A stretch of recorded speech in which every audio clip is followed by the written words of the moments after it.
Good afternoon, everybody.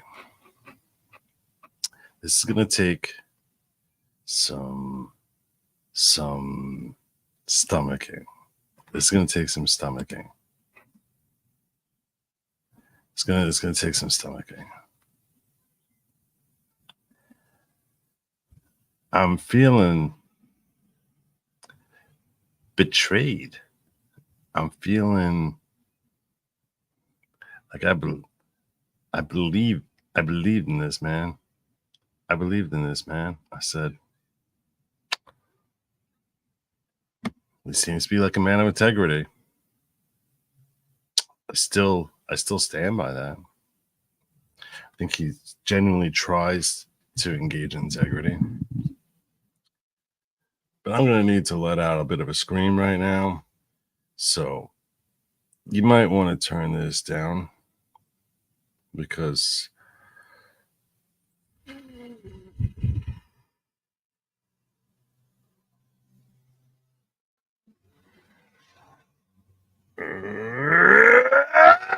Why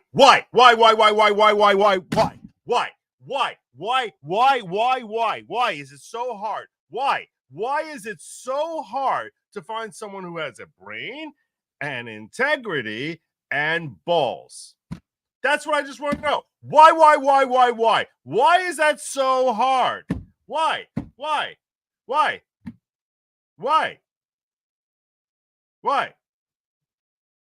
It's like seems like impossible to find anyone in a position of authority who has a brain, has a heart, has cojones.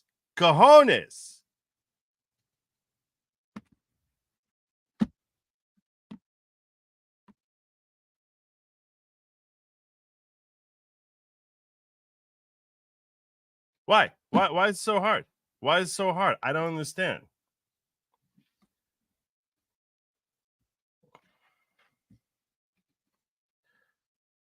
I respectfully disagree. I don't think he's a snake. I think he just has like tiny little raisin nuts. Tiny little raisin nuts. Thank you. Thank you, Wims, for your Pepto Fund. I appreciate you. You're very kind. I'll even sound a little war horn for you here. Chauffeur blast for you. It seems so hard. It seems so hard. It seems so hard to find someone who just actually has cojones. This, what we saw today, what we see in this decision is, and I said this when I first came on to Eric's stream, which Eric was absent, but with Nate and the other panel lawyers on layback law. This is like what would have happened. What we see in this decision is we're going to go through it. We're going to go through this decision. What we see in this decision is the unusual scenario where Solomon actually didn't just, in case you're unfamiliar with the story of splitting the baby, it's a reference to a story, which I actually was telling my daughter last week. This story. I'll give you some background for this story, which to me is what we saw here today. I'll give you the short version. Two women living in the same house have sons.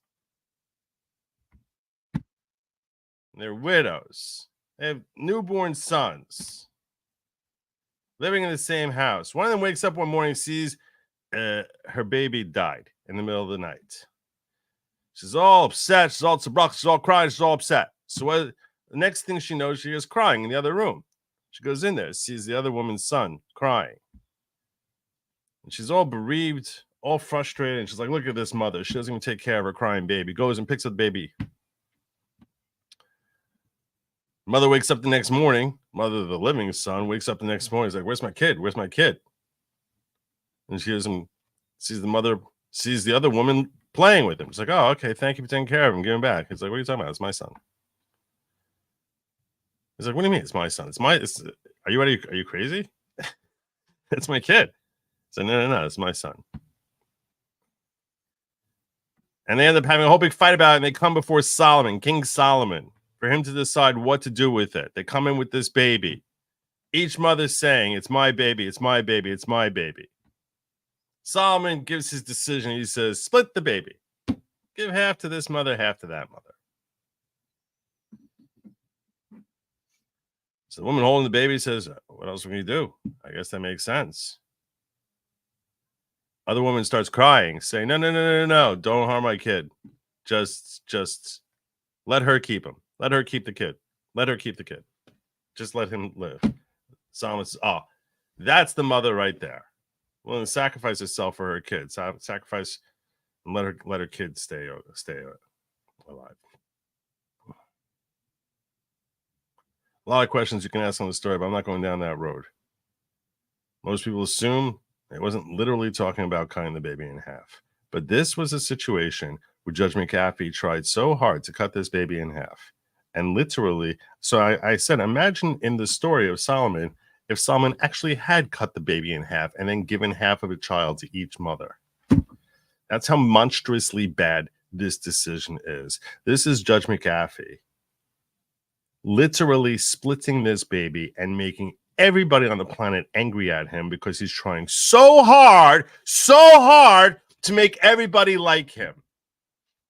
So hard to make everybody like him. Now, he wouldn't care about making the defense like him unless he saw how the same offenses you and I all saw. We all saw this evidentiary hearing. He's a very, very smart man. He knows exactly what was happening here. And yet he comes out with this decision, which is basically, as we're going to see, in case you haven't read the news yet, the decision essentially is that Fani Willis gets to decide whether she wants that one of her or Nathan Wade have to go. And then the judge does this whole convoluted thinking. He says, look, in my opinion, there's no conflict of interest, but there is an appearance of impropriety. So we need to clean up this appearance of impropriety, and one of them has got to go. We're going to see all the reasons that this answer makes zero sense, even based on the judge's own logic. He's so desperate to try and find some way to avoid labeling her for the criminal perjurer that she is. So desperate to try and find any way possible to not like be deemed as if like, oh, he's in the tank for this side or for that side, that he basically said, I'm going to make everyone in the country angry at me with this retarded. I shouldn't say retarded. It's not retarded. That's not the right word. I want to correct that. It's not retarded. And I'm not avoiding that word because of like, some sort of PC thing. I'll use that word when it's appropriate. It just happens to be inappropriate here. Convoluted decision, which ends up circling back on itself and cutting off its own legs. Something I pointed out, and then when Kurt joined the stream, he pointed out how this doesn't even make any sense. It's like we're not even making any sense anymore. And perhaps it's because he was working too fast, because this is a very complicated issue, and there's a lot of areas of law which are undecided. I'm simply saying this. Grow a freaking spine. Everybody knows that this is not just an appearance of impropriety, and that if there is an appearance of impropriety, that this is such an egregious appearance of impropriety that's simply washing away one of these two nefarious actors when you know they both committed perjury. You know they both committed perjury. You know that he's a freaking liar. He will lie under oath. And you allow one of them to stay in here rather than just calling out the stench for what it is. The rotting meat that is Wade, that infected Fani Willis, that infected the DA's office, and he had too much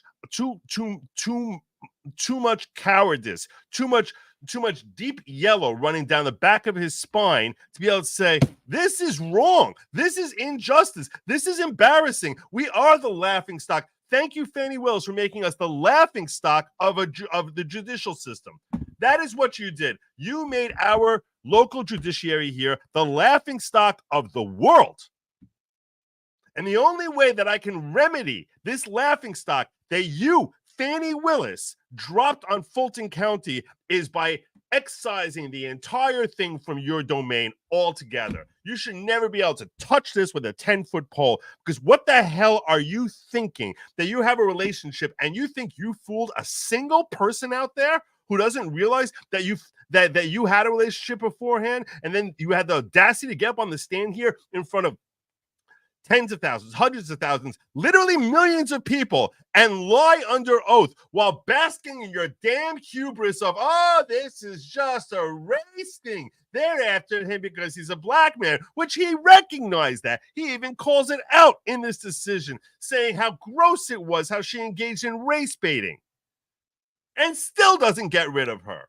Still doesn't consider that. He goes through this whole thing trying to figure out what forensic misconduct is, sees this woman going up in a church and cites this as being really improper, but not poisoning the potential jury, even identified, even made a finding of fact that in that church speech she gave, where she's like, oh, they're persecuting me.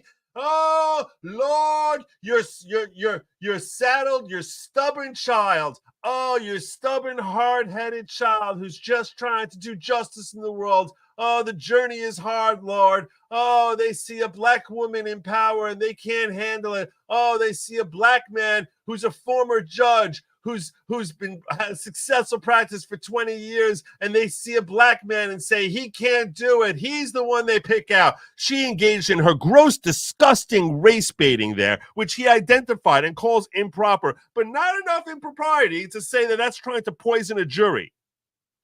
What does that even mean? What does that mean? What is wrong? Just say this is wrong. I'm not after Fani. I'm not after Nathan Wade. I'm after maintaining a perspective in the eyes of the world that we actually care about fairness in this county. That's what you should say. I can't believe what you should say is, I can't believe Fani did it, half the things she did here. I can't believe she hired this guy in the first place. I can't believe that she gives him this basically blank check to rack up these block billing, which he didn't even address that at all. Doesn't even mention the crazy block billing. All he says is that there was a cap on it. And rack up crazy number of hours, ignores all the stuff about him flying back and forth to Washington and meeting with other stuff, says, I don't even want to hear about that.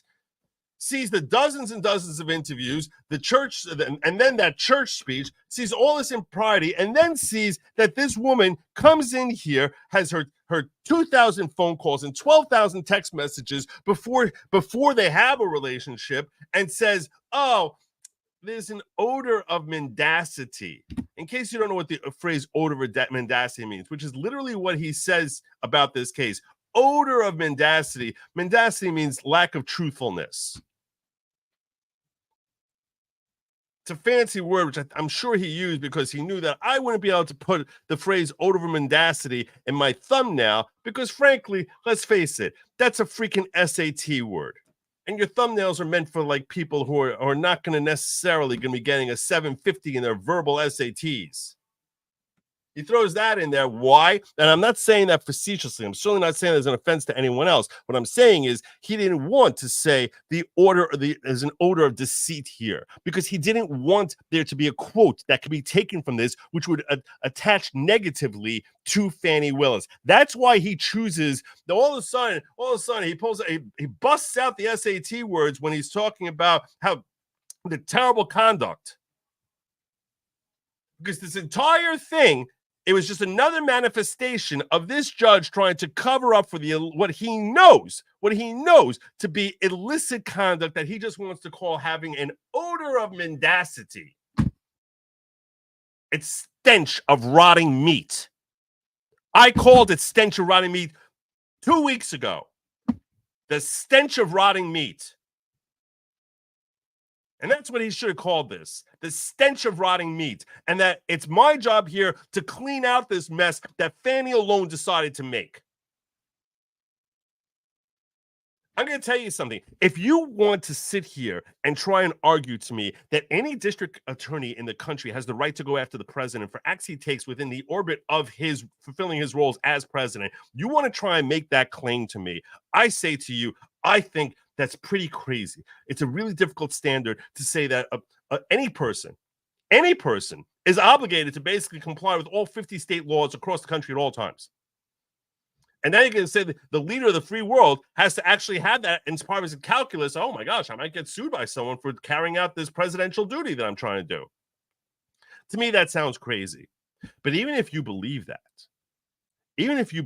that is an appropriate thing to happen, and that's an appropriate yardstick to hold a president to, you need a prosecutor who's pursuing this, who is above reproach, beyond reproach.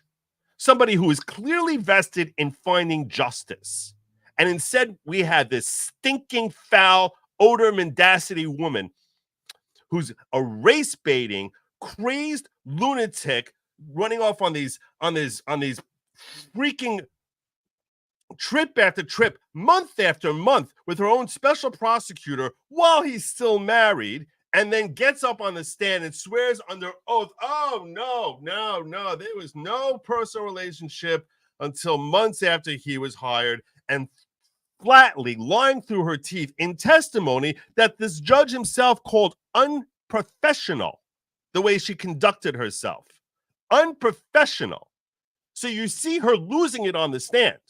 When you see her losing on the stand, why don't you ask yourself, how the heck is this the woman who's basically standing here as the self-proclaimed Messiah or Jesus or whatever the hell she thinks she is, up there on her cross, and she's fighting for justice as the white man is trying to yank her down, and you don't have, you sit there and you allow this crazy, fictitious Tartuffe, this big fat Tartuffe, staring everyone in the face. And if you're unfamiliar with Tartuffe, you should look it up because it's a phenomenal play by Chaucer. I think Chaucer. You need to read Tartuffe. It's basically a story of a priest who's sitting there as a hypocrite, basically trying to chastise everyone else while standing behind the cloth. And that's what we see from this big fat Fani Tartuffe. This gross, disgusting, complete lack of justice, perversion of justice. She's the ultimate perversion of justice, who thinks that she should be the one in the position to hold a president to an exacting standard that no person can possibly actually meet. That's who's doing this. And this judge sits back there and allows her in this case, to get up on the stand and patently perjure herself. And then you just call in an odor of mendacity? An appearance of impropriety? An appearance of impropriety? It goes beyond an appearance of impropriety when you know that there's impropriety. It is no longer an appearance. It is impropriety. An appearance of impropriety is people might think something. No, we know there's impropriety. It's not an appearance. It's like, oh, there's an appearance of iceberg. That's just like 1,000 feet in front of the Titanic. It's the appearance. It's an appearance of an iceberg. Is that, what are you kidding me? Are you kidding me? You should be ringing the bell. You should be clanging that thing. Clang, clang, clang, clang, clang, clang. Iceberg dead ahead. Iceberg dead ahead. Iceberg dead ahead. Hard astern. How do you not see? It's an appearance of impropriety. An appearance. An appearance. What does that even mean? It's just flat out impropriety. Woman, and he calls her out. He calls her out for basically saying, when you know that you're walking down this primrose path to perdition, you're walking down this path that you know there's something wrong with it. And we know how you know there's something wrong with it, because you lied about it when you were busted, and you were hiding it from everyone, even your own office mates, and having your own stupid little love nest in Hapeville, Georgia, because you have to basically be hiding away from the world as you're sitting there shacking up with this guy who you decided to give Fulton County hundreds of thousands of dollars of Fulton County money to, even though he's ill prepared to handle this case, and you decide to give this case over to your freaking love nest boyfriend.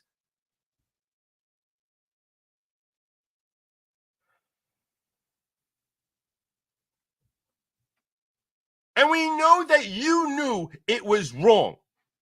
We know that you knew it was wrong. 100%. because that's why you actually perjured yourself over it. We know you knew it was wrong because you saw your own 12,000 text messages, and instead of basically coming in front of the judge and saying, here, Your Honor, look at my messages. You'll see they're all innocent, innocuous. Oh, good morning. Hope that you can have success in your interview with Brad Raffensperger. Oh, what time is he coming? Oh, he's coming in. He's supposed to be coming in at 1. Oh, that got pushed back to 2 o'clock. Yeah, there could be 12,000 innocuous text messages like that. You would happily share them up with the judge. That's what you would do. Oh, Cal is going to meet you over there. Oh, the reporter is late. The court reporter is late. You might have to make a phone call, make another arrangement. There could be 12,000 text messages like that. But you don't hold against her the fact that she doesn't offer that up to you?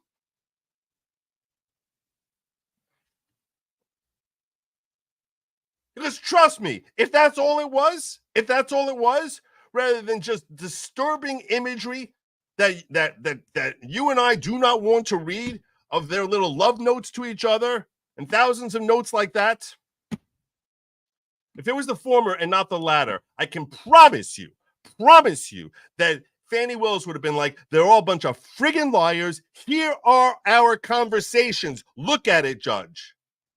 And you tell me if you see any appearance of impropriety. And he would have gone through those messages. It would have taken him all of like 4 hours of reading. It's go to scan through it and basically do a search for the word love, like, or any sort of heart emoji.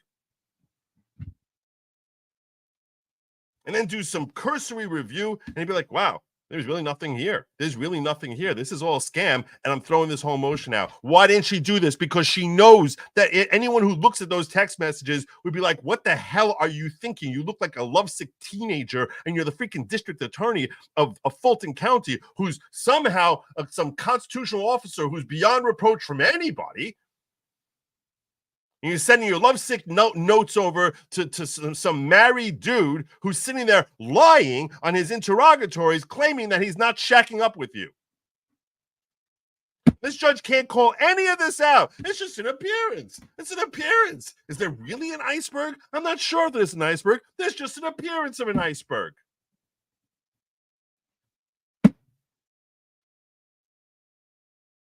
That's what this rotting meat is. This rotting meat that is Nathan Wade. It's a freaking disaster. It's a freaking disaster. Now, I'm going to tell you something. I want to point something out to you, okay?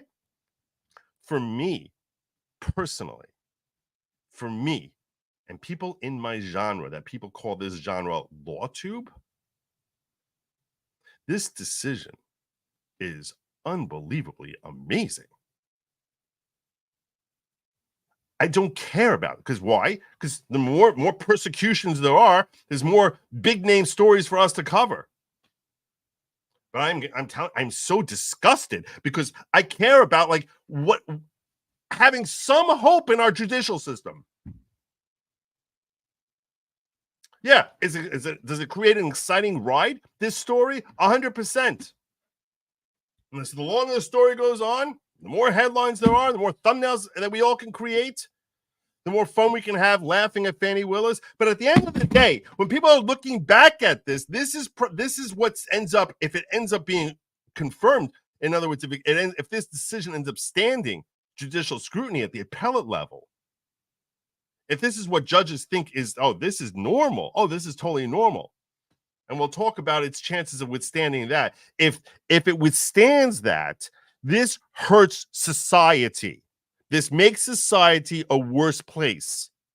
Where basically, if you have enough power and cojones like Fani Willis has, that you can lie through your teeth and have everyone else know that you're lying through your teeth. She sat there, the judge called her out and says, you walked down the stupid primrose path to perdition, and you didn't even keep any receipts to show that you weren't benefiting? You kept no receipts, and you're basically reliant on me trusting you when you say, I gave cash back. Which in any other case, any other person would be laughed out of court and get 12-0 verdict against the drug kingpin there, who basically like, oh yeah, I paid off all my taxes in cash. I don't know why they lost it. Cash. Paid cash. He gave her so much deference to her credibility because she's a district attorney, despite the fact that she gave every single reason to, and even reasons that he identified and vaguely identified by saying her unprofessional demeanor on the stand, her unprofessional testimony, and he gave 100% credit to her unprofessional testimony as being credible. That became basically gospel, as that's what happened. That's what happened. Unbelievable.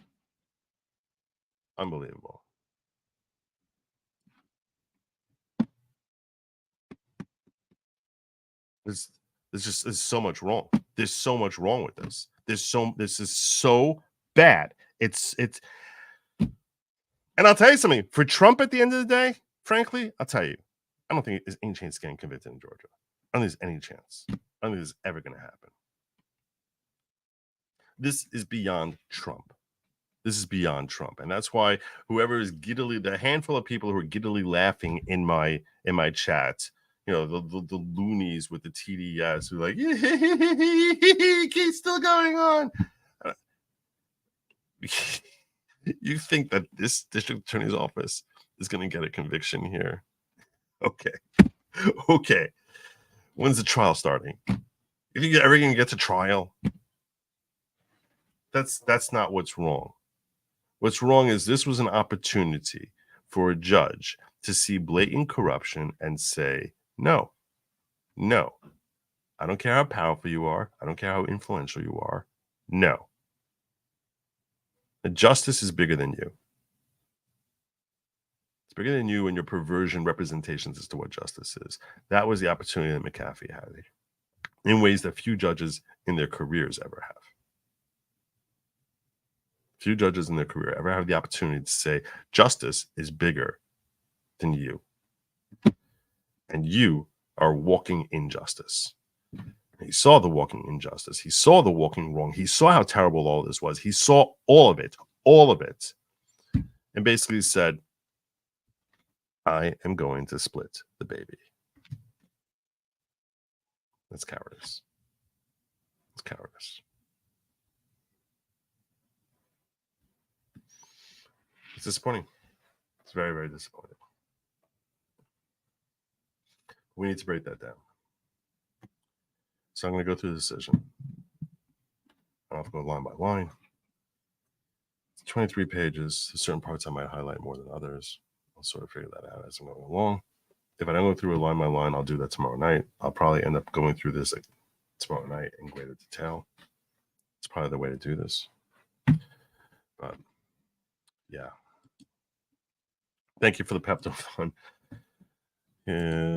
Surely jury pool now prejudiced by public screams of guilt or innocence to the DA. You would think.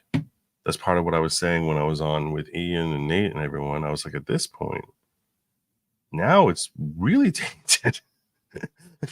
now, if whatever appearance there was of impropriety, that appearance is now gone in multinational. This has become like, it went from being a company that's like, a corner bodega into being Walmart of impropriety. We got every form of impropriety, and you can find this impropriety worldwide. This is like the McDonald's of impropriety. Democrat judge who worked with Fani before joining Fani's campaign left Fani get away with murder in his courtroom, up for re-election, coward. So apparently they say he's a Republican. And the $150, they say, frankly, is not a lot of money that he donated. I know he did work for her before. Every prosecutor. Okay. They say, Ian was saying his ideology is hardcore Republican. I don't know. To me, this was cowardice. That's what this was. You could be right, Ed. I don't know. Judge wants Fani to Jack Murphy for him. To Jack Murphy him? Too much of a visual for me. Sorry. He has a family with young children. Says everything. I don't know how that says anything. We've all had a family with young children. Many of us had a family with young children at some point. Thank you, Catherine. I appreciate the support. Republic Room. Oh, I forgot to pull this up. This. Oh, you're not going to see it. You can't see when I have the super chats up. Oh, that's annoying. His children will inherit the same corrupt system he failed to stand up to. Wow. Very, very insightful comment. Yeah. Yeah. He's creating this bastardized world. That's what he's creating. He's creating a bastard. Great comment. Such a great comment. It's such a great comment. I'm going to give you the war horn for that one. This was insulting. So Bradley's last act worked, and he didn't give credence to Robin's truth about 2019. She's corrupt. Fani is corrupt AF. I feel let down. Yeah, you should. We all do. We all do. I really love this comment. His children will inherit the same corrupt system he failed to stand up to. Yeah, he had a chance. He had a chance. He had his opportunity to just slash it down and call her out and saying that, well, he didn't have to say her, he didn't have to say flat out she's committing perjury. He simply could have said her position in its full context, I did not find to be credible. That's it. I'm not saying, and I want to be clear here. I want to be clear. I'm not saying it would have been professional for him to I'm not saying he should have been given the scathing attack that I gave in the opening of this stream. I don't think he should have done that. If I was sitting as the judge, I wouldn't, while I can address the different ways you handle yourself, given the nature of your audience, if I was writing a decision here, yeah, you can write it politely. You simply say, I did not find her account to be credible. And I have grave concerns that this relationship predates the time period that we as claimed, and that they walked into this and that the concerns of the defendants are legitimate. You didn't have to write a 23-page thing. He could have found conflict of interest just based on how she conducted herself during the course of this trial, during the course of the hearing. Don't sit here saying liar, liar, pants on fire. You don't have to do that. I'm not saying that there was a responsibility for him to basically, to refer her to the bar, even though he makes reference to it. I'm not saying they has to do any of that. I'm simply saying, just politely say that I had less than complete confidence in her credibility. And accordingly, I find that the impropriety here demands that this case be turned over to someone else. And I question whether that the issue of that credibility and the lack of credibility that has been displayed by this office may have affected how things will proceed in this case going forward. It's very simple. It's unfairly prejudice the defendants. It's not that hard. He's a coward. He's a coward. And here's the thing. If you're Fani Willis, you're not happy today. Fani Willis is not happy today. I know a lot of, a handful of the idiots in my audience here like, wee-hee. Trust me, Fani Willis is not wee-hee. She wants a complete exoneration, and he's basically describing her as having an odor of mendacity. How many district attorneys have been labeled as having an odor of mendacity? The odor of deceit. The odor of being a liar.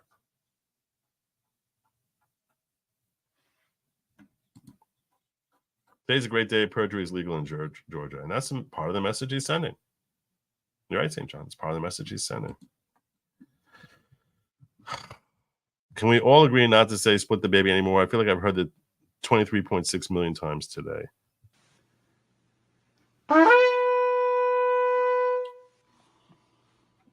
The reason you're bothered by it is because you feel like it wasn't split. You think as if he basically gave the baby over to Fani. That's likely why you're frustrated by hearing it.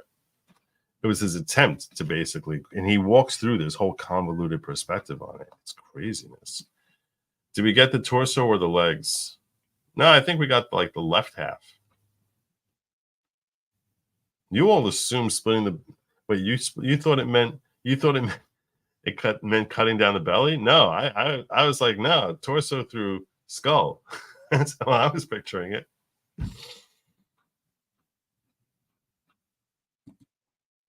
I've never paid for a super chat before, but want to know that independent of your opinion, I thought the same about this judge. Oh, thank you, Catherine. Well, that's why you end up doing this before. Yeah, every time, see, when someone is making their first super chat, that invariably happens, Catherine, that they kind of mess up and accidentally, and they're like, so wait, now I'm sending it? Wait, it's sent now? And it's like, it's a little confusing the first time you do it. Welcome, and I'm very flattered that your first super chat was to contribute to my show here. Thank you. Why don't we all call the public Fulton County Courthouse and tell them how awful this decision is, just like the left would? That would be funny. You can certainly, I never would inhibit someone from expressing themselves. So if she doesn't recuse, it'll be effectively conceding the point that she isn't disinterested in a prosecutor. Of course, she's not going to recuse herself.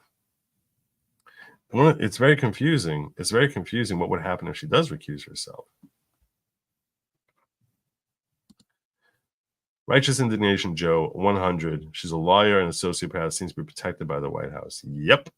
100% protected. 100% protected. Fani's absolutely done. This was, Sejan, remember, 4 months. This was not the exoneration she wanted. If she was impeached now, it would undo a lot of legit prosecutions she lorded over. You can throw her off of this case now. He doesn't have the power to remove her as district attorney. Right, Sejan? Let's remove her from this case. Next on the docket, the judge gets a paper bag of cash, and his Democrat challenger decides to withdraw from the judgeship election. Nothing to see here, ma'am. I don't think she's that happy with his decision. I really don't.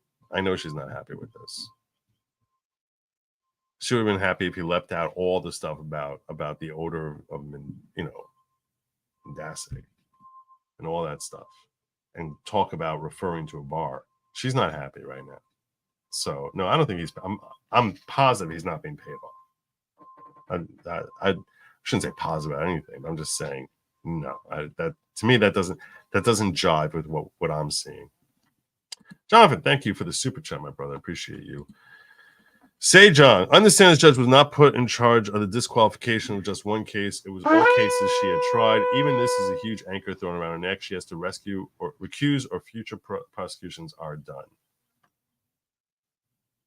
Yeah, I'll tell you right now, that phrase odor of mendacity, I think that's an albatross that's going to be saddled around her forever. And lack of professionalism. He also referred to her as having a lack of professionalism. Unprofessional. Gifting memberships on this channel is burdensome. Why would that be? Why would that be? Why would that be? Why would it be burdensome? I don't understand. DA Seth Williams of Philadelphia got 5 years for far less. Check it out. I don't have time to do that now, but I am gonna make a note over here. I'll probably look into it for tomorrow because I expect to be covering this tomorrow. I don't think we have time to go through the entire decision today. I need to be out of here in a couple of hours, and this decision is going to take me a little bit longer. We'll see. We'll see. I'm going to read through parts of it, but as far as doing a detailed breakdown, I'm going to likely do that tomorrow evening. But I'm going to give you enough that you understand what's happening here. That's for sure. Seth Williams.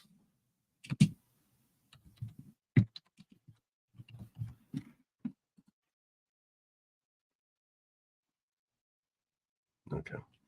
Thank you. Appreciate you calling that to my attention. You sent that twice. I'm going to give you a little horn blast for that. Stop being at SJW and lower your membership premiums. It's $5. It's $5. Bigger people charge $6, $7, $8, $10. It's $5. That's like a standard. That's a going rate. That's a going rate, brother. I'm not shocked we're Banana Republic. Yeah, well, that's what. There's certainly like 6 bananas in now. Judge didn't have the fortitude giving Wilson option to remove herself, or Wade disappointed. That was another thing that's bizarre. Why not just remove Wade? Why not just do that? I don't. It's so weird. It's such a weird thing. Richard Thibault said, "Bright Side's a lawyer that doesn't understand what relevance means is in charge of this case." That's a good point. That's a good point.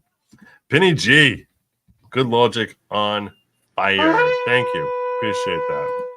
Text Vet, love you the way a follower loves a non-cult leader, but this has really been a major kick in the teeth. I know I've said a couple times now, but it's coming harder not to be black pilled. Oh, I'm going to white pill the hell out of this by the time I'm done. By the time I'm leaving, I'm going to be dropping a massive white pill here. Don't worry about that. I'm sick and tired of people pretending to not know that make everyone happy is simply a win to the left. No, make everyone happy is cowardice. They are moving inches and making miles over the years. This is why Republicans lose. Look, I'm not saying he should have made a political statement. I'm simply saying stand firm in what justice is. But yeah, DA Seth Williams, Philadelphia, got 5 years far less. Check it out. All right. If she's disbarred, she can run for Atlanta mayor. I guess. Maybe incompetent lying Fani remaining on the case will wind up benefiting the defense in the end. Gamzula Tova. Gamzula Tova is Hebrew for also this is for the good. It's a common phrase that Jews have. Is also this is for the best.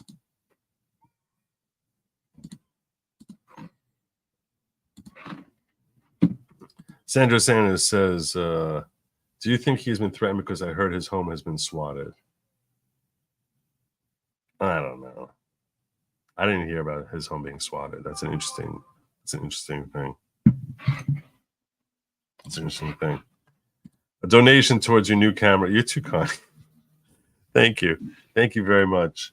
I asked Ian Corzine about his new camera because his picture is crystal clear. I mean, crystal clear. Crazy crystal clear. So I asked him about it, and he shared a link.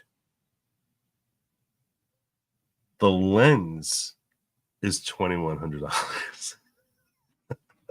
The camera. I mean, I did a search for it. The lens is over $2,000, and the camera is another $1,300. Unbelievable.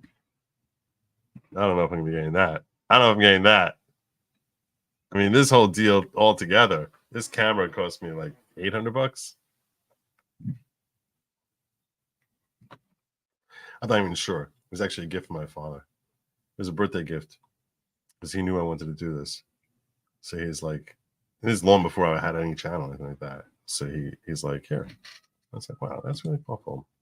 It's my 50th birthday. Public Room became a YouTube member. Welcome aboard.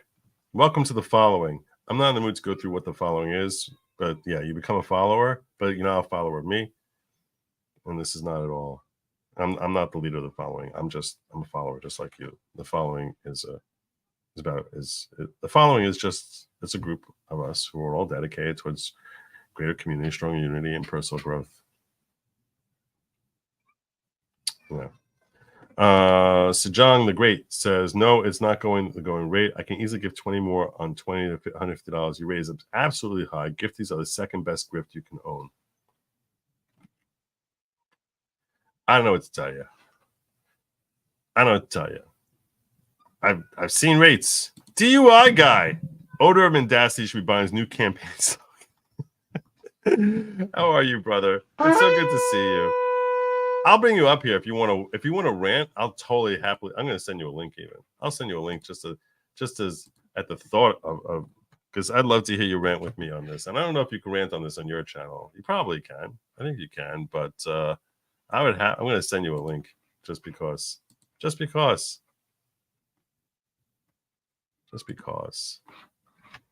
DUI.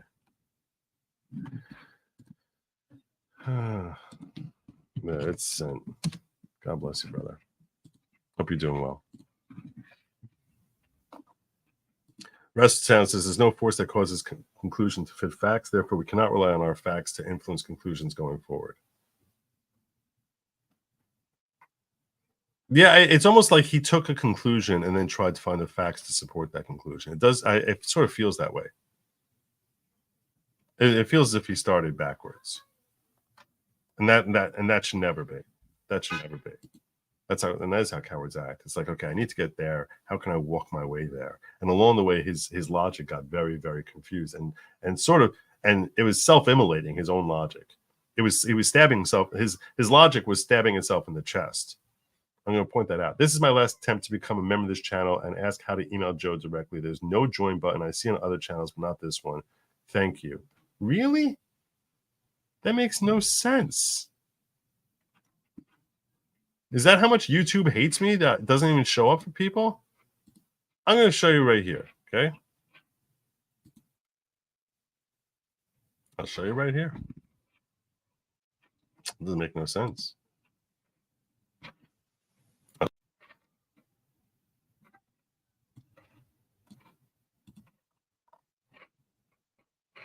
Boom.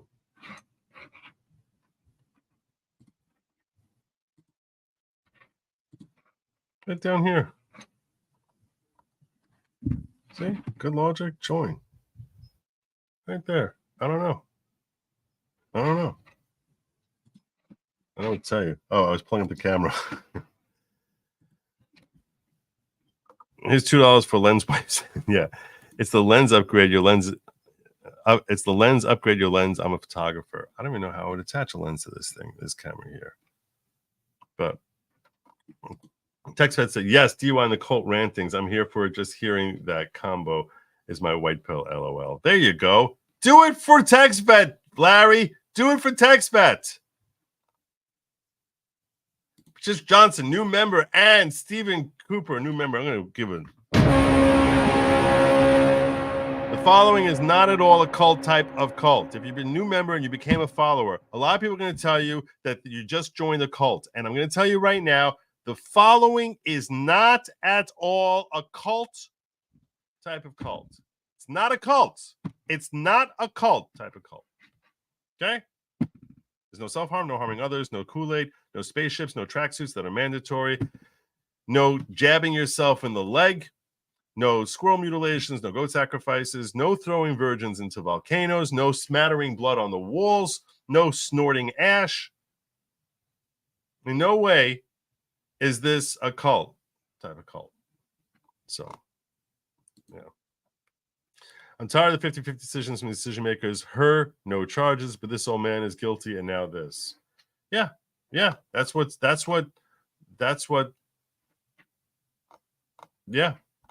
Yeah, it's frustrating. It's aggravating. People can't take a stand. It's cowardice. Tons of cowards. Here. I'll start a little bit of a white pill. Okay. The lack of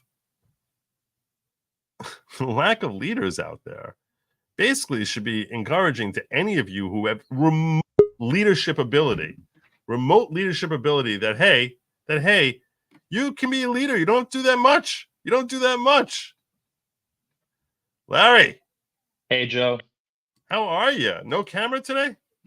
No, I took my shirt off. I'm working. I did a 5-hour stream today. All the more. Right? No, man, I need like, I'm just coming on real quick, man, because I just recently finally outed myself as to my political beliefs. I'm tired of being a closeted Republican. Oh, so all right. I'm out. Welcome to the following, my brother. I know, right? Welcome to the shadow banning is more like it. Is that what it is? Is that it was all about financial? It was about maintaining some hope for financial aspirations that kept you closeted. Yeah. I was a closeted Republican, and then I was closeted MAGA, and now I'm out. What is it called? I'm letting it all hang out. My dick is out in the open. Everybody can see my balls. Beautiful. So I don't care. I'm done. I'm done hiding. And it's a political year. 8 months from now, we need a fucking change, and it's over. Amen. Welcome. Look, I always suspected that about you. I certainly wouldn't have called you out on it, because far be it from me to yank someone out of the closet. But this is the time. We need to stand proud. You need to stand proud. And good for you. So what are your thoughts about this decision overall? I think it's a great decision. I think they could have gone a bit further, but there was not enough. And where I thought the decision was going to go where I thought the decision was going to go is in a completely different direction again, because I've not been following this. But when I saw, by the way, how cool is it on the day that Julius Caesar was assassinated, the entire prosecution team on this fucking case gets metaphorically assassinated. I mean, that's just, you can't make this stuff up. And also all the allegories, there's like twice, like Caesar's wife, is above suspicion and should be free from all temptation, bias, and prejudice in a decision. I know you read it. I don't know if you read it on stream yet. But I've not read it on stream yet, but there was constant reference to Caesar's wife because it was a decision from a century ago which referenced Caesar's wife. Can you explain to my audience, because I assume you in 5 hours you read through the decision. Can you explain to my audience the context as to what the whole point, the quote about Caesar's wife was designed, what lesson they were taking when they were referring to Caesar's wife? So when Caesar was assassinated, obviously they did not know who perpetrated the crime until evidence, was collected and came out. I don't know if they had any video cameras in the Senate floor. I imagine they didn't, because it was 2,500 years before cameras were invented. But that besides the point. Right. Right. Anyway, your timing's a little off there. It's about 2000, but let's just go with it. Go with it. They certainly didn't have Ian Corazon's $2,000 lens. That lens is amazing. I hope he doesn't get upset at me for calling that out. But he's got that lens, brother. You got to invest, especially if you're going to be walking around topless on your stream. But go on with the Caesar's wife thing. Well, I have to talk about that separately because I'm completely lost. But anyway, I'll take your word for it. But yeah, it's like, who is the first culprit? Usually, who do you go to as when somebody's body is found, on the floor? Is you're going to assume the spouse did it, because that's the most closest, the most likely person to be assumed to have done it, because they're the easiest target, because they're always around each other. They may be mad at each other and they lash out, whatever. There's crimes of passion, there's crimes of there's battered wives syndrome, all that stuff. So you would go, who do you go after you find Caesar's body on the Senate floor? The first person you go interrogate is who? Caesar's wife. Did you do it? We want to know. What do you know? Who do you know? And so after that, you start suspecting all the gather the usual suspects. If you've seen that movie, I'm sure you have. Yeah. I don't know if it's actually one of my 5 favorite movies of all time.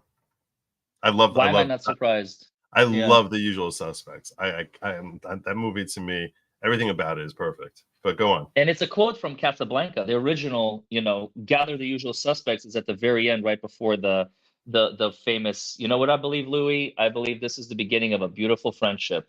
Right. That's those are the 2 most famous quotes. But anyway, and Caesar's wife would have been the first one suspected. So just like in this case, they're trying to remove, this is how I read it, the administration of law, and especially that of a criminal law, should, like Caesar's wife, be above suspicion and should be free from all temptation, bias, or prejudice. So if it looks like a duck, it walks like a duck, it quacks like a duck, it's a duck, the public is going to come to that conclusion. So if there's even the appearance of impropriety, this is what the court has really settled in on this language. And we lawyers know what that means, but the general public, in layman's terms, if it appears rotten, then it is rotten to the public, because the public doesn't understand the difference between rotten and not rotten. If it looks rotten, therefore it is rotten, and that's what the court is saying. So just like Caesar's wife should be free of suspicion because she's the closest confidant, she's the first one they're going to go to, so too the Seda Wade, which, by the way, is so close to saying sadist Wade, and I love that. But because prosecutors, Seda Wade is just so close to being smelling rotten. The judge is basically like, either remove him or disqualify the entire fucking panel, call it a day. Yeah. And now they get to make a choice, and they're probably going to let Seda Wade go and call it a day that way. That's what I think they're going to do, because otherwise they have to gather an entire new team of prosecutors, and that's too much work. Did you notice when you're going through that whole thing there, that on the one hand he said when it comes to appearance of impropriety, it does not spread beyond the individual. So he said but then later on, when I was reading that, I took that as an implication of, if Fani is out, the DA's office can remain in, as opposed to conflict of interest, which would knock out the entire DA's office. I took that as an implication from him that Fani Willis can be removed and her office can stay on.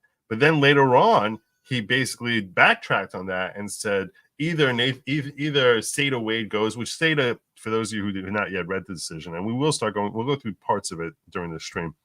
Seda was the acronym that the judge used. It was capital SADA, reference to Special Assistant District Attorney. Correct. Yeah. So it was an acronym for Special Assistant DA, and that was so that's why the entire time he just refers to him as Seda Wade. So, and which is pretty funny that how close it sounds to sadism. But you think his decision. So the implication to me when he was talking about how the appearance of impropriety does not, that if you remove those persons, that would be enough. It sounded like he was going to insulate the district attorney office in general, and could have removed Fani and Nathan, and that removing Fani would not obligate him to take it out of the DA's office. And yes, but then by the time he gets to the very conclusion, he says, so either Seda Wade goes or Fani and her whole office goes. And I'm like, why would her whole office go? You just said that that as long as you remove the impropriety, it's okay. So I didn't understand that, and I think Fani might have that question also. Like, if she steps out, can she be like, can he stay? Can her office stay in? I think I know weird. The answer. What's your answer? You're saying.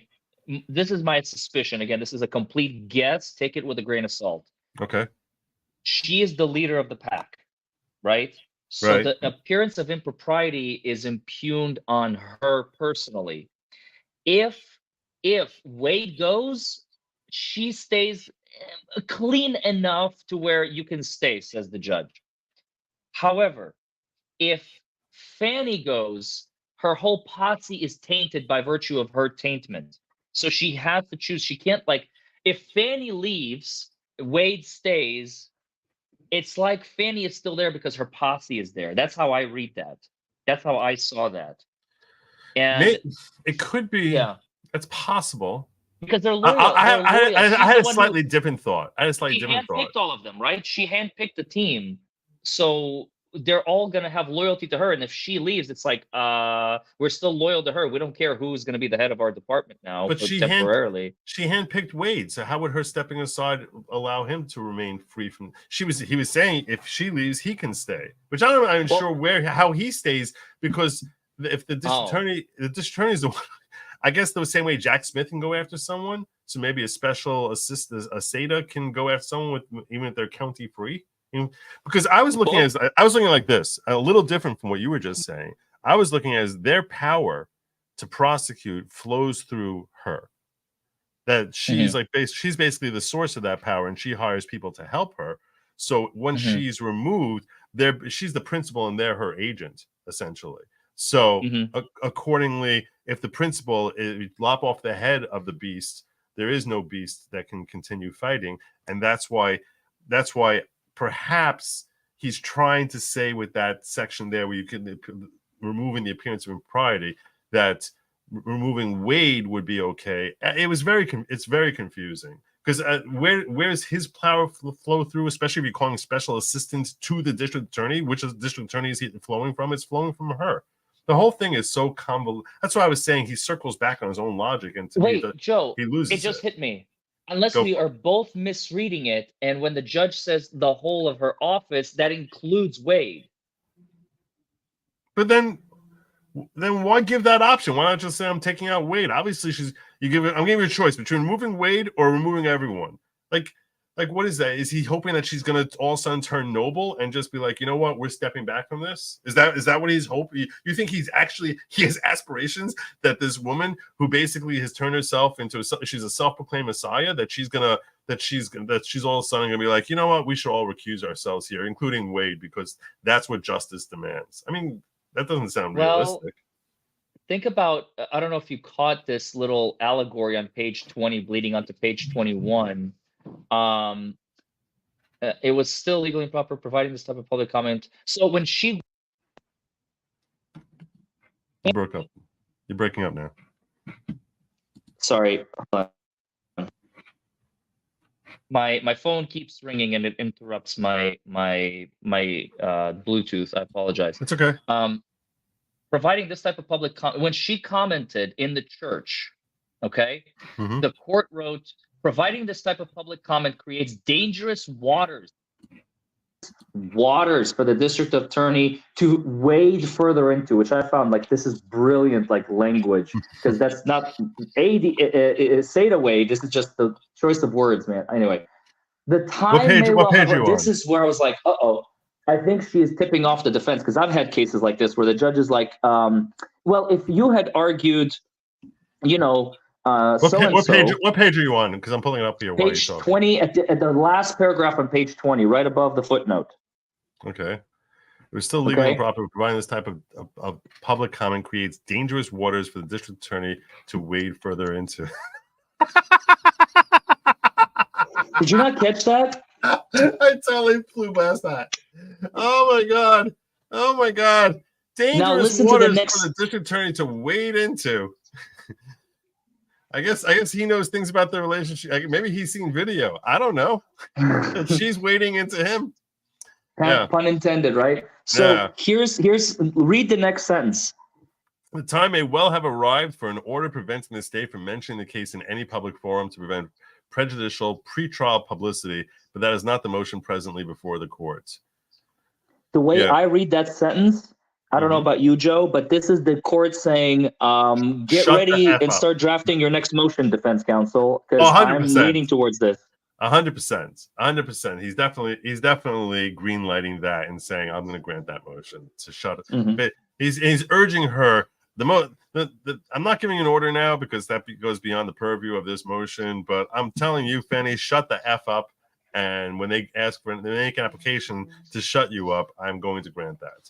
So, yeah, I mean, look, you can see throughout this whole thing that he's angry there's a certain anger with Fani Willis, but you seem to be okay with this decision. Why do you think that this decision is not just, I mean, there's all this, as I said, it's not appearance of impropriety. This is impropriety. You might not be rise to the level of conflict of interest, but it's like, this is really, and when you consider the fact that he's like, you know, have this testimony against her, he decides to give her credibility when it's credibility that would not attach if it was not Fani Willis. Anyone else who would get up there and say, oh yeah, I paid back cash at a time when I knew that if anyone looked at this, I would be scrutinized and have to provide receipts, but I paid back cash.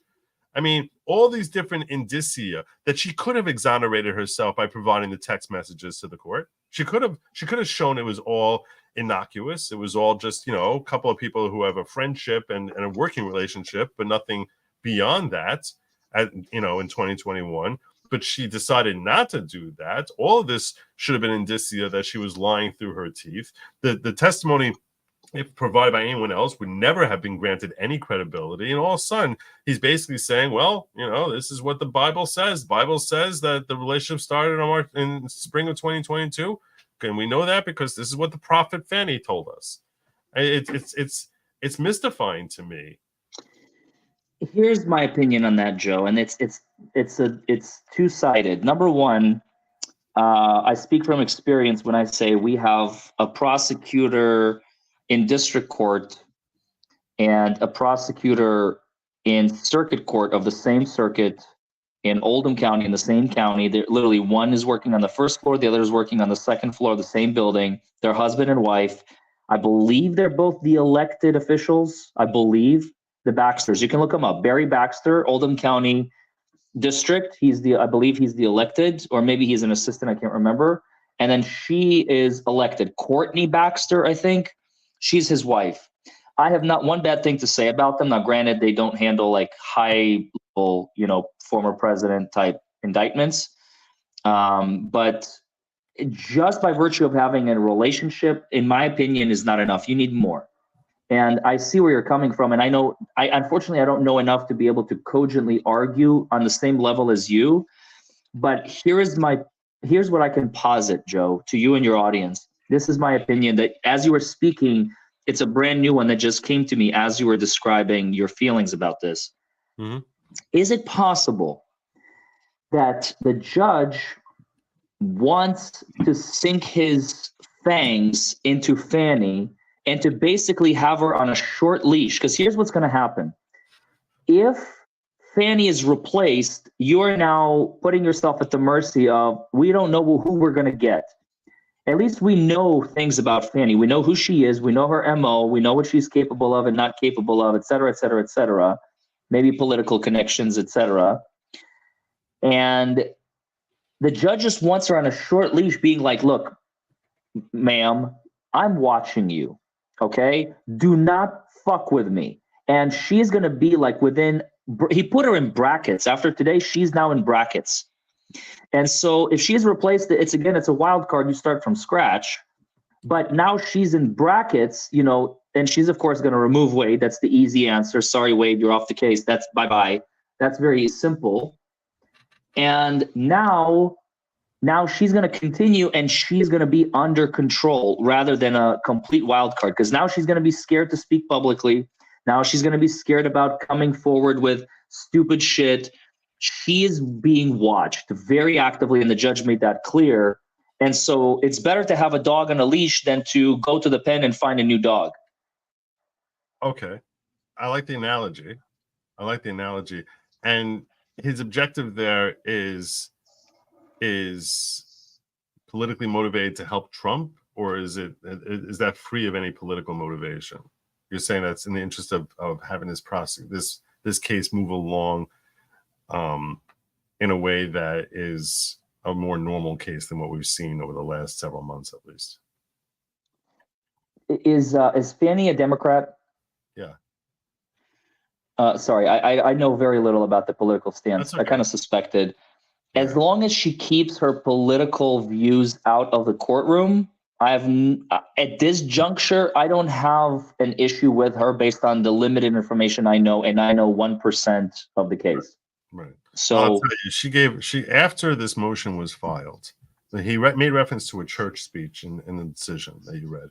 So that reference is that after this motion was filed and it made headlines across the country, she went to her church the next Sunday before she even filed any opposition or anything like that.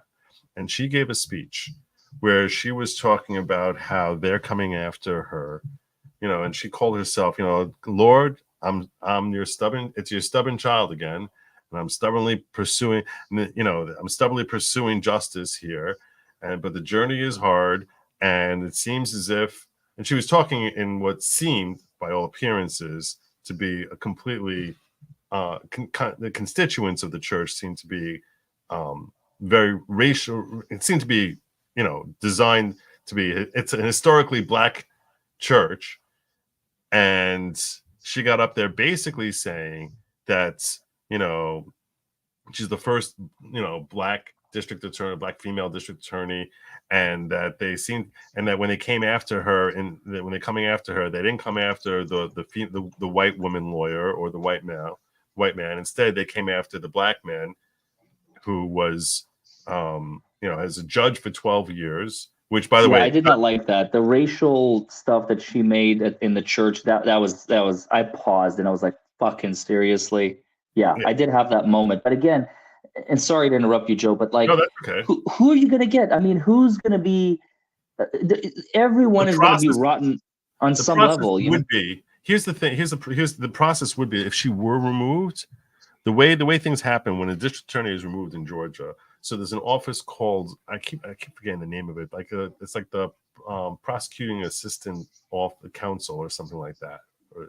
And that's not the exact name, but it's close. And it's basically the case goes into storage, and this body is charged with trying to find a DEA in a different county who's interested in prosecuting the case. Now, whether it has to start all over with the grand jury or not, I don't know. What happens with statute of limitations? Even one of the defense counsel, McDougal, was a representative for one of the defendants. He didn't know. So what happens with the case at that point is anyone's guess. But frequently, they stay in cold storage forever, and they linger out there, and they never get prosecuted. So that's what likely would have happened to this case if he had knocked out the DA's office. Almost certainly that's what would have happened here. So when you talk about, having a dog, versus you're basically implying a different DA would be assigned. It's not so clear that there's any DA who would be interested in taking this political nightmare, because it is. I mean, when you're walking into this mess, it is a bit of a nightmare that you're walking into. It's not so clear that they would have found a DA who would have been happy to jump all over this case. Right. So in that sense. In that sense, this case could have died on the vine if he had just kicked it over, and it would be no dog rather than having a dog on a leash. But I'll tell you this much: I think that, to me, at a certain point, you have to be willing to call out conflict of interest. And when she's sitting here and she's committing perjury on the stand, and I have no other word for what she did, when she's sitting there pretending and swearing under oath that there was no relationship before spring of 2022, which is I'm sorry, that is a flat out lie. And anyone who was watching this evidentiary hearing was sitting there saying, "You've got to be kidding me." And the judge himself here seemed to imply that he had all sorts of issues with the credibility until he was talking about Fani. So she's committing perjury. To me, at that point, you have a conflict. That's indicative of this conflict of interest here. And even if it's an appearance of impropriety, the judge seemed very confused. When I find this appearance of impropriety, what do I have to do with this? What's supposed to happen at that case? And he was distinguishing between, the state in their closing arguments was making all these points that appearance of impropriety is not enough to knock out a district attorney, and the cases that they were citing were post-conviction, and the statements, and he's like, I think there's probably a difference between post-conviction and pre-conviction as far as that appearance of impropriety. And you can understand logically, and I explained this to my audience a few times, that appearance of impropriety, which is lesser than conflict of interest, that if there's not a conflict of interest, but just an appearance of impropriety, you can understand that we already went through the whole trial process. She was found, the defendant was found guilty unanimously by a dozen people who sat through all the evidence. So even if the motivations, there was some sort of conflict of, some sort of appearance of impropriety, it smells bad. It's not like there's much work left for the DA to do anyway. So it's like, all right, it's a little bit ugly, but we're done with it, and we went through the whole trial. So that's not enough to knock out the verdict. But when you have every time she comes into the court, anytime this office is up there in front of the courts, the jury Wade resigned, by the way. Oh, did he? Breaking news, Wade resigned. Well, there you go. It's a big surprise. Big surprise. Thank you for breaking that here. There you go. Breaking news, Wade resigned. Thank you. It's your chat. Don't thank me. Just Cause and Mingo. I'm reading their chat. Well, there you go. Yeah, well, we all know that. So here's the thing. Your chat is your chat is completely justified calling me out, because I have not seen the hearing. Okay, I don't know what she testified to. I don't know anything about the perjury. I didn't know her fucking political affiliation, for God's sake. I mean, I suspected, but I needed to confirm before I'm going to call her out. So shit all over me. I don't care. I'm coming into this blind, literally reading a decision for the first time, having been a closeted Republican. I love the fact that you're shitting on me and you're calling me out, because it's true. But I'm not going to deny the fact that I support Trump and am a Republican. That's a fact. Now it's public. There you go. So the thing is, and to you, Joe, and the audience, here's what I think at the end of the day. Is this a political trial? Absolutely. Do we have an opposition on the other side prosecuting the case, essentially a political opponent in so many words? Absolutely. Is it possible for her to remain unbiased in the sense of, like, I'm going to keep politics out of it, even though I want to cream the fuck out of you and leave a wet spot where you once sat, Mr. Trump? Absolutely.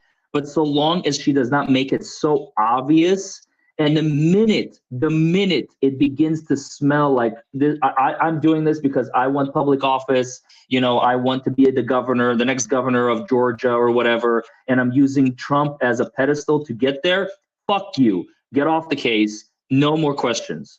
Yep. And the England DG points this. I got to sound the word. Thank you for the generous super chat, England DG. In 2019, 2 associates testified the relationship begins. Actually, 1 associate and also her best friend. So that take that, or they're no longer friends. But which is what the state tried making a big deal about it.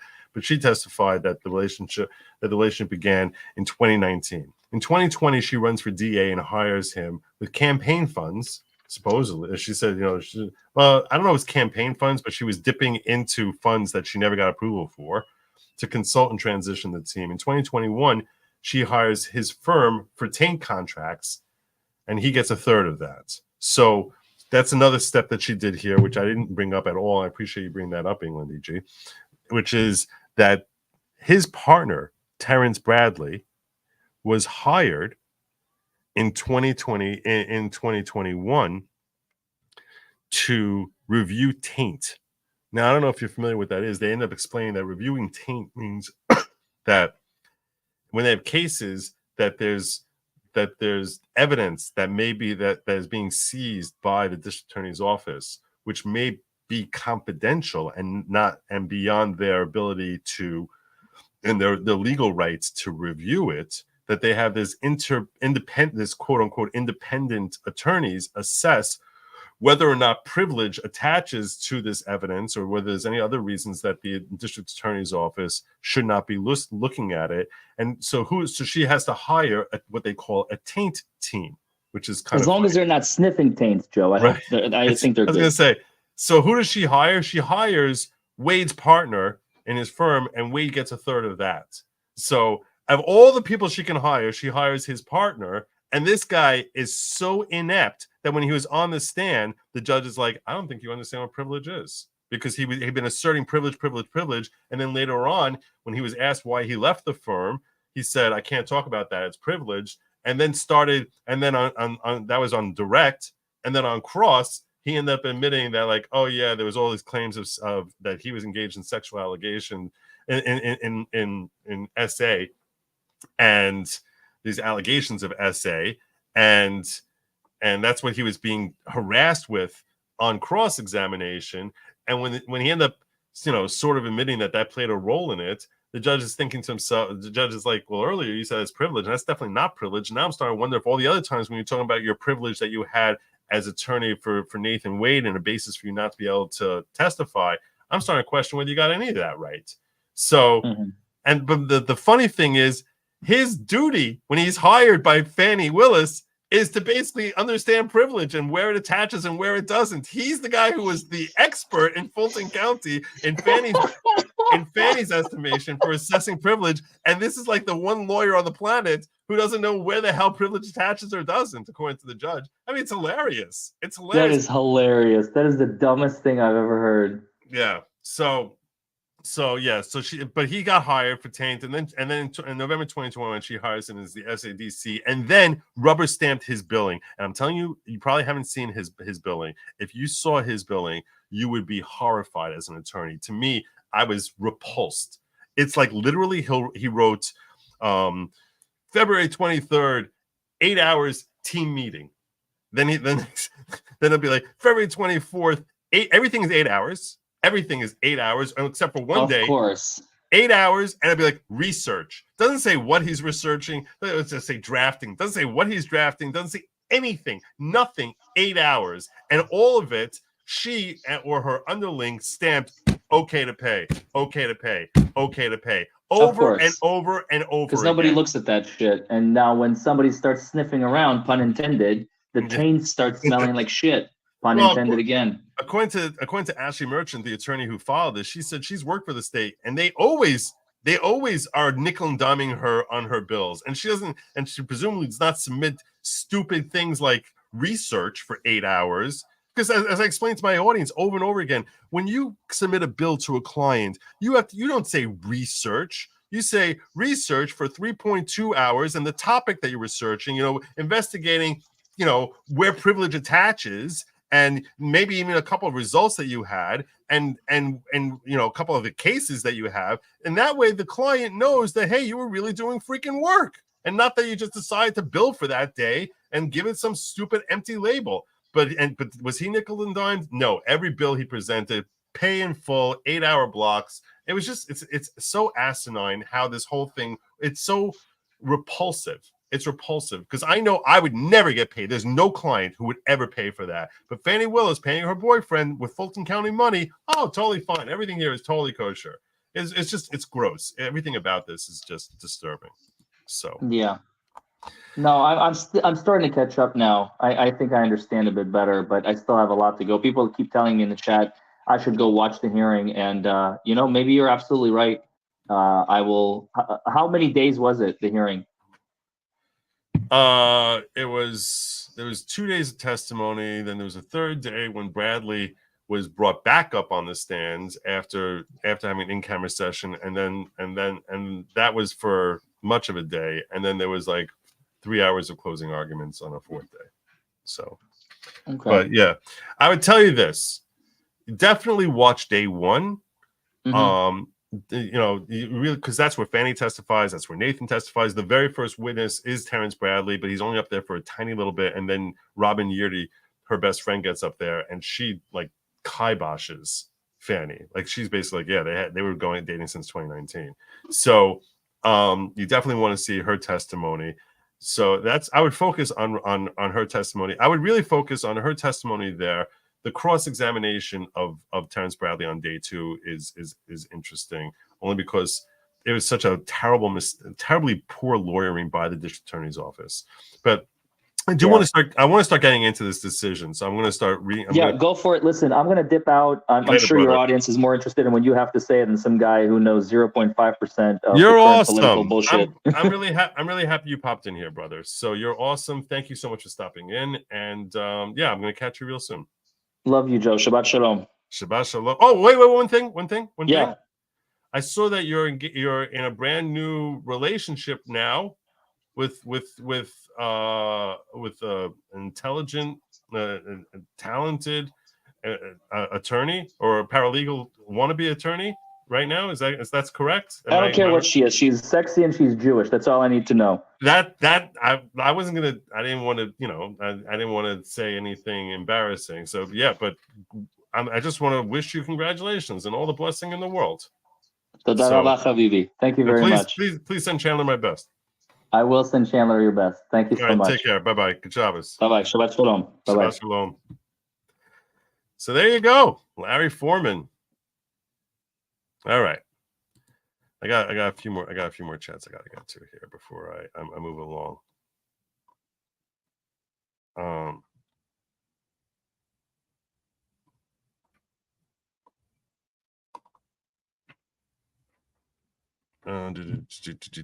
SDUI and the cult rantings. I'm here. That's it. Where are you?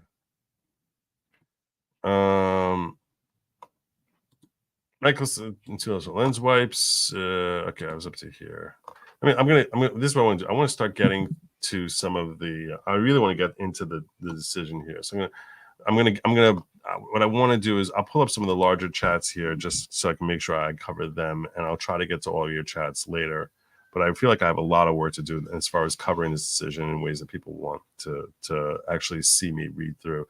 So, but I'll just get to a couple of these. Kelowna Steve Dream Killer says, my reading opinion is that the judge knows exactly what he should do. He all but says it over and over again. He's scared of Willis. It's pathetic and shameful. Totally agree with you on that. Yeah, totally agree with you on that. A couple of the other early ones here. Pam says, I can't join either. I'm iOS challenged and I'm at the kindness of generous chatters. I don't know why people are having this.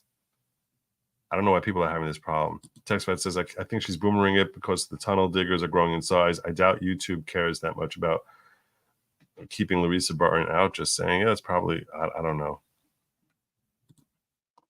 I'll be following the House Judiciary in 2 weeks. We'll see.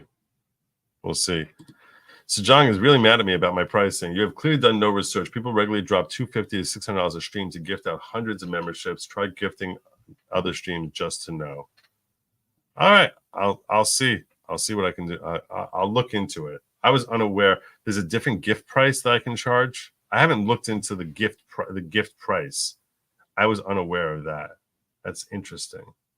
I don't know. iOS doesn't have a join button. Usually you have to be on a desktop. Oh, so it's Apple. Oh, maybe that's the problem. Shoelace Sooner says join from desktop browser. Join button doesn't show up on mobile apps. Not always. Stephen Cooper says, if this isn't a cult, then why get some flavor aid and a tracksuit? Lies, lies, lies. Tex Vet says, no shirt. Here's the fiver to tuck in the man. Larry. Talking Trash and Truth says, raisin nuts, raisinets, less popular. Soy alternative. Bah, that made my whole day. I'm behind, I know. Joe at double speed is hilarious, though. Well, thank you.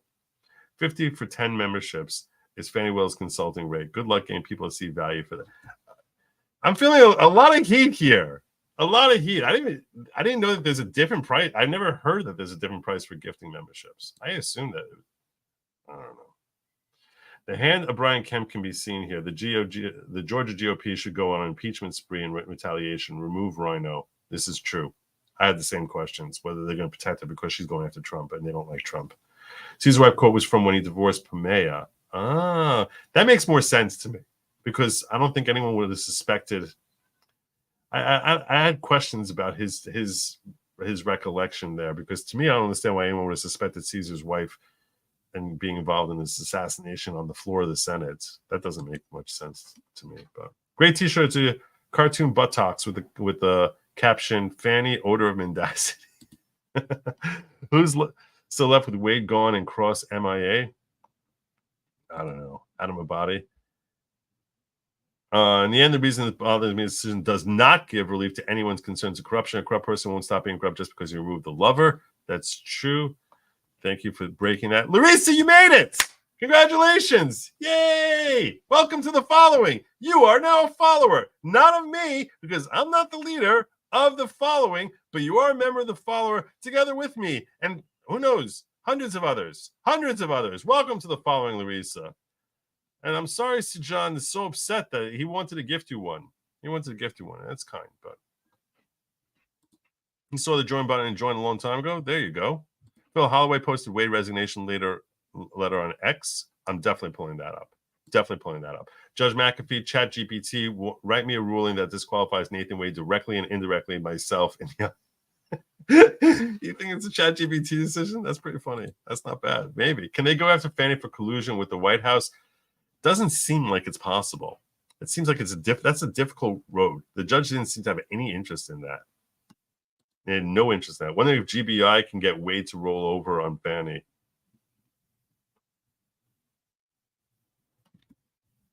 I see what you did there. I see what you did, Tom. I know what you're doing. Gifting 10 good Lawgic memberships. God bless you, Stephen Cooper. You see, there you go. People can get gifted. I don't know what you're talking about. Can't get gifted. Lots of ways to gift. People get gifted. Oh, see, there's even an echo about the gifting. So welcome to the following. The following people here, gifted by Stephen Cooper, was Neurotic, Sweetie Tat, Willie, Matty, Earl Ward, Pyramid 7, Lulu Foon, Denise C, Pitchlock, Haley Wolf, Cat, all gifted memberships courtesy of my good friend here, Stephen Cooper. Thank you, brother. I appreciate you. You're awesome.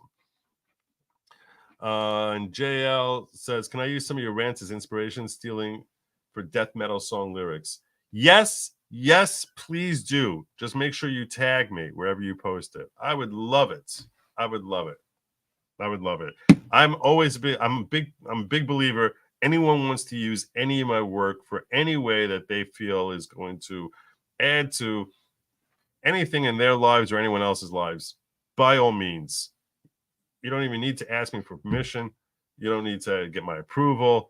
My work here is designed to help enrich society in any way possible. You don't need to. I need zero compensation, and I have zero demand that anyone get my approval or anything. You have my approval. So God bless. Thank you. All right. I'm going to start with Phil Holloway's. With Phil Holloway's letter, I'm pulling of the letter resignation of Nathan Wade, because I think we all want to see that. And I think a lot of you may not be on X. I'm going to start with this, and then we're going to go back and look at this decision. So let me pull this up here. Phil Holloway.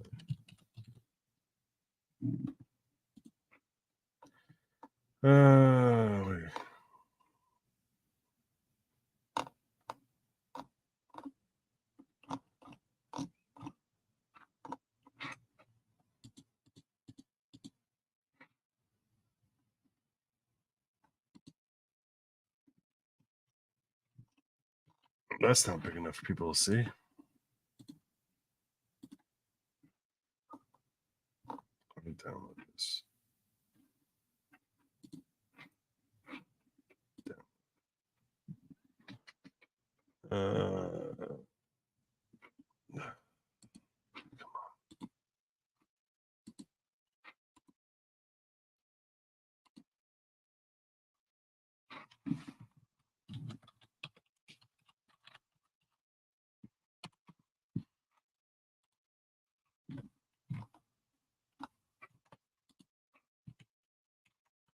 All right, there we go. From Wade Campbell Firm. How do I make you? There we go. March 15, 2024. Via hand delivery. Dear District Attorney Willis, the furtherance of the rule of law and democracy.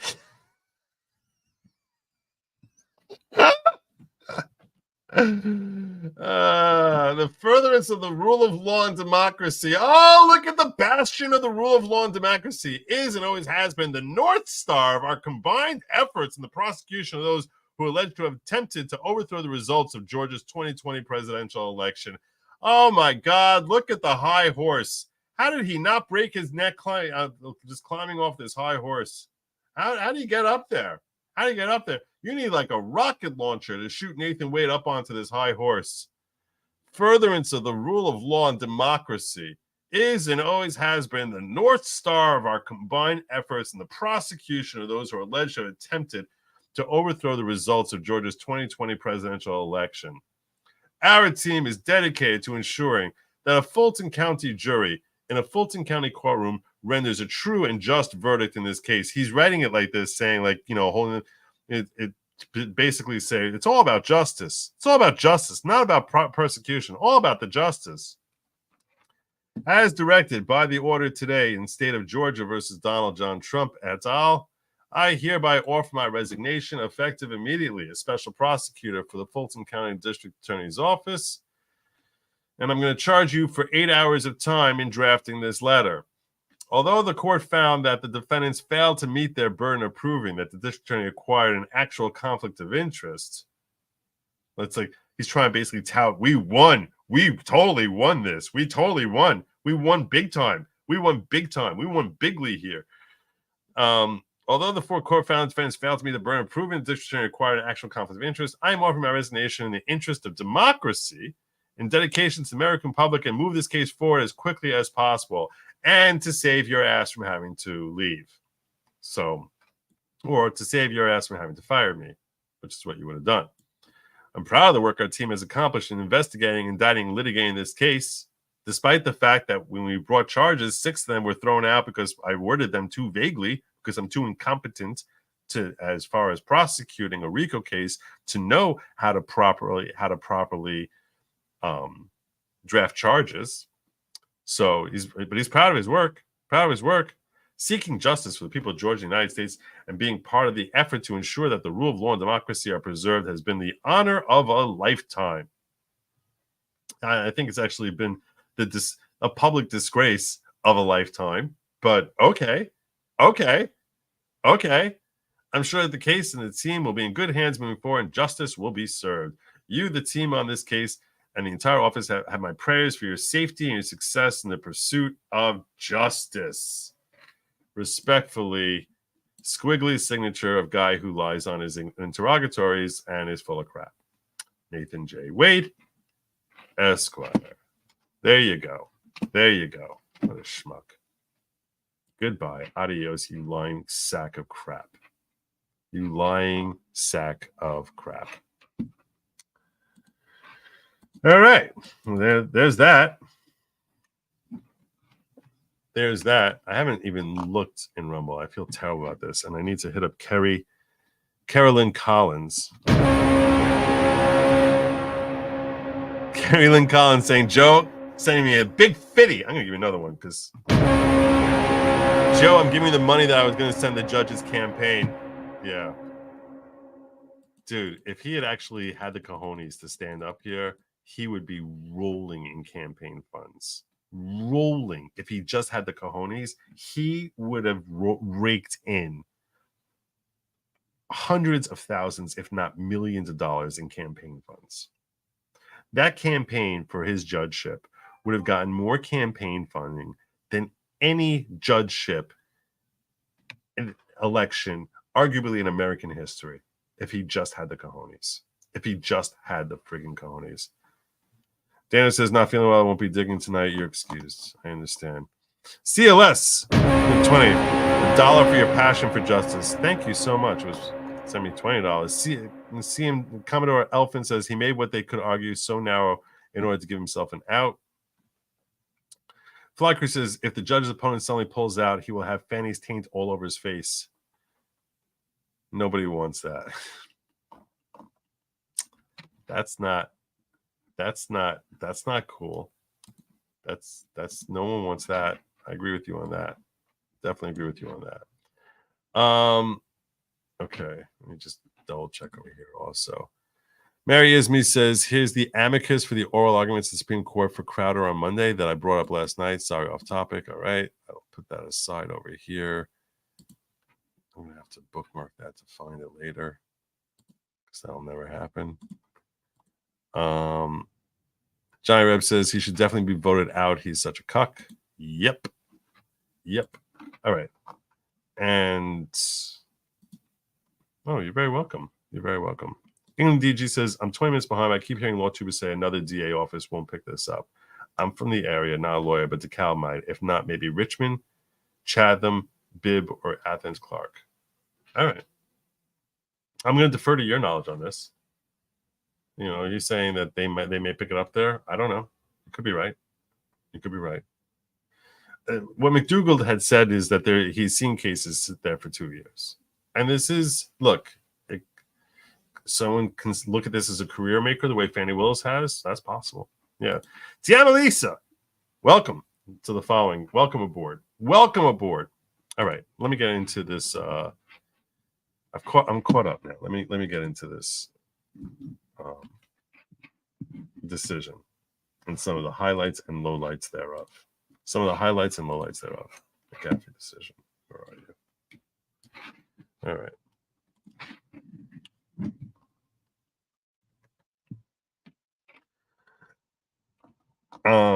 I'm not going to go through the history. I want to skip past the history here, okay? But here you see him referring to Nathan Wade as SATA for a special assistant district attorney, right? And the allegations that this was a motion. We all know what this motion is about, to disqualify Nathan Wade and Fani Willis because of all the stuff where they traveled and all that other stuff that went on there, as alleged claims present a possible financial conflict of interest for the district attorney and a conflict in the evidence that can only be resolved through an evidentiary hearing that he had. Actual conflict of interest. All right. This is where he starts doing his analysis. Our highest courts consistently remind us that prosecutors are held to unique and exacting professional standard in light of their public responsibility. So we know that our prosecutors basically, because of their public, because they owe their duty to the public, and because of their power, so we have to hold them to a higher standard than anyone else, any other attorney. Every newly minted prosecutor should be instilled with the notion that she seeks justice over convictions and that she may strike hard blows but never foul ones. Most importantly, prosecutors are expected to assume a role beyond a mere advocate for one side, make decisions in public interest, not their own personal political interests. And that's the key thing here, not their own personal or political interests. Recognizing these are not empty slogans nor toothless admonitions without practical effect, Georgia courts have not hesitated to step in and use their authority to disqualify a state prosecutor when required, especially when they labor under an actual conflict of interest. And we're going to get into this whole actual conflict of interest versus appearance of impropriety. And another thing I really want to get into is forensic misconduct, which seems to utterly baffle the judge. And it was a term that we had not heard very much of. We had not heard very much about what forensic misconduct is until we got to closing arguments. And all of a sudden, these attorneys who are presenting their arguments start talking about forensic misconduct. And it was very unclear what that term, it sounds like a term of art. And what that means and how it applies is something that seems a little bit confusing here. So let's try to understand this. We'll hopefully get to understand that a little bit better by the time we finish here. It gets to that closer toward the end. So, yeah. There's a long road to hoe before he gets to that. Every court has power, blah, blah, blah. Okay, fine. Disqualification of prosecutor due to conflict of interest is thus not a creature of statute so much as it is a judicial remedy. It's a way to fix the problem recognized by appellate courts since their formation, generally on grounds of public policy, as the administration of law should be free from all temptation and suspicion so far as human agency is capable of accomplishing that object. Meaning that when we're sitting here holding ourselves up as a judiciary, we can't have suspicions that are circulating around us because that doesn't look like we're dispensing justice. It looks like we're dispensing injustice. When you have when you have all this stench of the foul meat, how I frequently refer to Nathan Wade, because he is the rotting meat here. The Georgia Supreme Court has most recently denoted conflicts of interest and forensic misconduct as the two generally recognized grounds for disqualification. Conflict of interest and forensic misconduct as the two generally recognized grounds for disqualification. You know what? I think I want to jump down to the conflict. I'll wait on the jumping down. I'll do that soon. Conflict of interest includes inquiring a personal interest or stake in the defendant's conviction. That we know. Meaning, what's a personal stake? So if she basically would make money, get a bonus as a result of getting a conviction, that is a conflict of interest, which would definitely require removal. The state wants to make it as that's the only time that a DA could be removed, which was a joke, and the judge rejects. A real or seeming incompatibility between one's private interest and one's public or fiduciary duties. In such circumstances, no showing of prejudice by a defendant is required. You don't have to show that it's like they're out to get me. Once she's getting paid by the scalp, that's conflict of interest. But obviously, that's not what's applying here. He cites up, while McGlynn v. State indicate without citation or further explanation that disqualification allegations require a high standard of proof. And I'm highlighting this here because this is something that I've talked about frequently on this channel. So McGlynn says that you need a high standard of proof. Neither the Court of Appeals nor any other appellate opinion has provided enlightenment on where exactly this relative high standard falls on the evidentiary spectrum. The court believes McGlynn offers little, if any, guidance to the analysis at hand. Okay. This is so because prosecutor's duty to the public creates an additional public interest that must remain unconflicted in every criminal case. And he's going to start going, he spends a long time now going into the conflict of interest. I'm going to come back to that here on page 5. But I want to jump down to the forensic misconduct. Where is the, we'll pull it up here, Control F.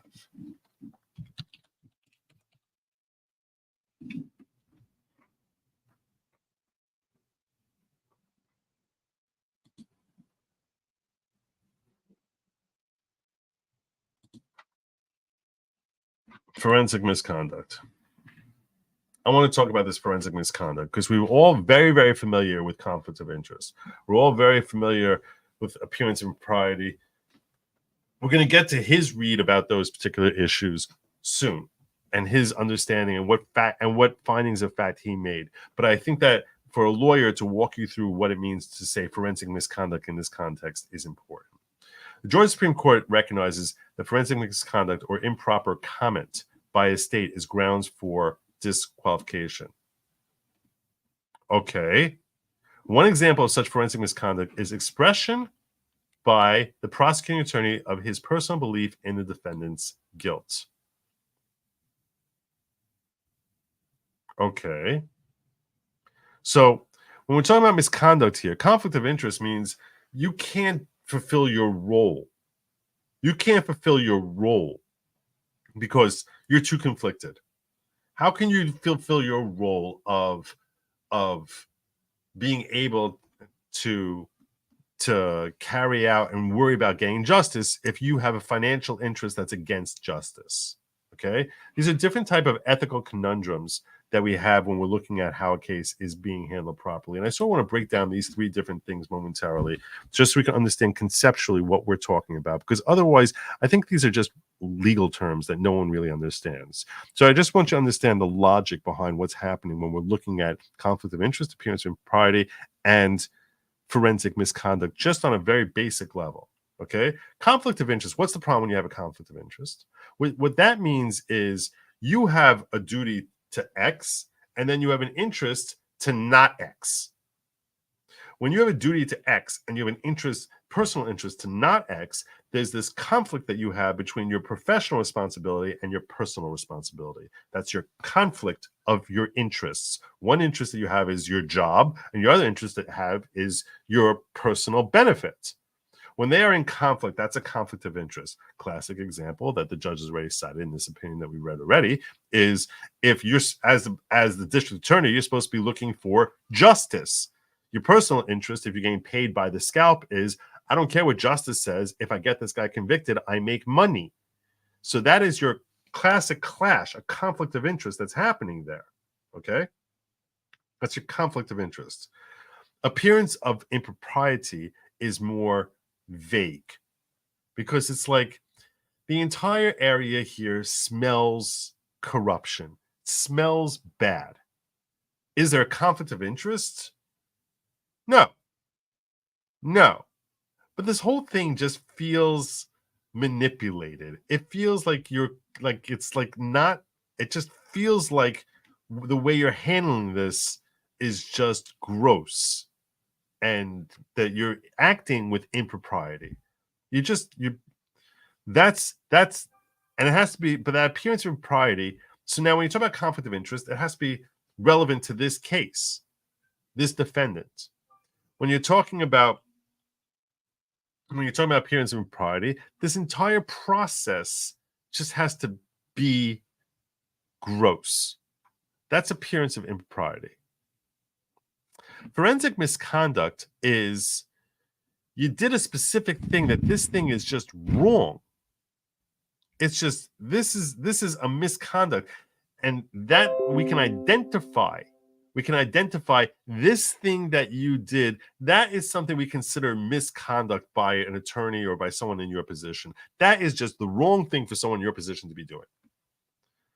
So, but where the line is between that and appearance of impropriety, to me, is a little bit confusing. But that's essentially the distinction. So there's no conflict of interest, but you just did something that's a terrible thing, right? Here's a great example of forensic misconduct that I would say this is forensic misconduct. That you basically, if you get up there and you start saying, and when Binger got up there and started talking about Kyle Rittenhouse failing, not coming forward, that sounds like forensic misconduct. That sounds like you're basically trying to make people hate him or think that he's associate guilt when he's just relying on his Fifth Amendment rights. So that feels like misconduct. You're not supposed to do that. You're not supposed to call that to the jury's attention, and you specifically did. That feels like forensic misconduct because you're intentionally breaking the rules here for the purposes of giving yourself an edge and poisoning wrongly the mindset of the jury. So now, given that context and that backdrop, I think we have a little bit of a better understanding of forensic misconduct as to how it works conceptually. So, but that's where we're talking about misconduct. Do you have a conflict of interest? No, it's not a conflict of interest. If you get up there and you say, when Binger got up there and said, hey, you didn't come forward and tell us your side of the story in front of a jury, which now is going to make the jury look at him in a certain way. Why didn't you? I would have come forward. Why didn't you? When really he's, it's under the advice of counsel or anyone who is halfway intelligent about the law tell you, shut the hell up. Never talk to the police about the situation. Talk to your lawyer. But Binger is implying that there's something wrong. That might plant a seed in the eyes of the jury. Binger knows he's not supposed to do that, and he does it anyway. That's Binger's misconduct. Is that a conflict of interest? No. He doesn't have a personal thing that's getting him to say that. He's not making money by saying that. So we wouldn't call that a conflict of interest. We can call that forensic misconduct. So too here, when we're talking about this situation. So he says that expression by the prosecuting attorney of his personal belief in the defendant's guilt, which is obviously a lot less than the Fifth Amendment situation I gave. I personally believe the guy's guilty. That is considered forensic misconduct. Okay. That was finding pretrial public comment that a conviction would be the right result, constitute an impermissible but not disqualifying expression of the prosecutor's opinion concerning the merits of the case. All right. Overruled on other grounds. As guidance, Williams instructs that the trial court should take into consideration whether such remarks were part of a calculated plan, evincing a design to prejudice the defendant in the minds of the jurors, or whether such remarks were inadvertent utterances. So we're supposed to sit there and say, do I think that it was this district attorney's goal to try and poison them? Or was it something that he was just offhandedly speaking and it's not, that wasn't intent. You need to sort of have the mens rea, the intent to engage in this misconduct. So Williams also notes that while prosecutors' comments may be considered improper, they must be egregiously so to justify disqualification. Look at what he finds here. The court has not located nor been provided with a single additional case exploring relevant standard for forensic misconduct or an opinion that actually resulted in disqualification under Georgia law. So we can't find any case where forensic misconduct actually knocked the DA out. Left unexplored, therefore, is how the examples of forensic misconduct can manifest, such as whether statements that stop short of commenting on the guilt of a defendant can be disqualifying. We don't know. I don't know where that goes. I haven't seen any cases on that. Nor has it been decided if some showing of prejudice is required and how a trial court should go about determining whether such prejudice exists. Do we have to show that the defendants were prejudiced by the misconduct? Nor is it clear whether the analysis differs depending on the pretrial posture of the case. I don't know if this misconduct changes after conviction, before conviction. Unmoored from precedent, meaning like because I got no guidance at all from any earlier cases, the court feels confined to the boundaries of Williams and restricts the application of facts found here to its limited holding. Okay. The defense has exhaustively documented every public comment made by the district attorney concerning this case through their motions and supplemental filings. Many of these have already been addressed through a pretrial challenge made on similar grounds brought by defendants Trump and Latham. This court incorporates and adopts the sound reasoning of Judge McBrooney and finds that any comments made by the DEA prior to July 31, 2023 did not amount to disqualifying forensic misconduct. Okay. That's stuff she said before July 31, 2023, when that motion was heard. And quotes, public comments about the need for importance of the investigation fall far short of this type of bias, explicit or implicit, that must be found. Similarly, more recent comments describing the charges in the indictment, the procedural posture of the case, the officer's conviction rates, and personal behind-the-scenes anecdotes are not disqualifying. Okay. This includes the DA's unusual decision, uncommon decision to make on-the-record comments and authorize members of her staff to do likewise, to author's intent on publishing a book about the special grand jury investigation during the pendency of this case. You're talking about what happened behind the scenes there. Such decisions may have ancillary prejudicial effects, yet be realized by the comments, but the comments do not rise to the level of disqualification under Williams. The same cannot so easily be said of District Attorney's prepared speech delivered before the congregation at local Atlanta on January 14, 2024. Okay, so all the stuff where she's making these appearances and she's writing her book, and she's doing all this stuff where she's making all these comments about how, we're going after justice and all that other stuff. I don't find that there is anything that was really rise to a level of that being forensic misconduct. But here he makes a finding of fact, which could be very beneficial on appeal. He makes a very important finding of fact. And the finding of fact cannot be overturned, which means that this now is something that is definitely an issue that the appellate court is going to have to address and make a ruling on, which will now become the law of the land in Georgia until it's overturned, or at least in this area of Georgia, depending on how far in the court it ends up going. And that is this issue that he's coming to right here. In these public and televised comments, the district attorney complained that a Fulton County commissioner, quote, and so many others questioned her decision to hire Wade. When referring to her detractors throughout the speech, she frequently utilized the plural they. The state argues the speech was not aimed at any defendants in this case. That's what their claim is. And when she said they, she wasn't talking, she was about the commissioner, not talking about anyone here in this case. Maybe so, but maybe not. Therein lies the danger of public comment by a prosecuting attorney. By including a reference to so many others on the heels, because she gave the speech days after, the first half of January, within less than a week after this motion is filed, she gave that speech. So by including reference to so many others on the heels of defendant Roman's motion, which investigated the entire controversy, the DA left the question open for the public to consider. That's what she meant. The court finds, after considering the statement as a whole, under all circumstances surrounding its issuance, that the district attorney's speech did include defendant Roman and his counsel within its ambit, whether intentional or not. That is a finding of fact, which that cannot be overturned. So, and this is potentially a critical finding of fact that now the appellate court is going to have to contend with, which is a finding of fact that says that when she spoke at that speech, that was including Roman and his counsel. That's including that she was talking about Roman and Ashley Merchant. That's Michael Roman's attorney. Whether you intended it or not, that's how the public's going to take it. That's his finding of fact. Like I said, that cannot be overturned.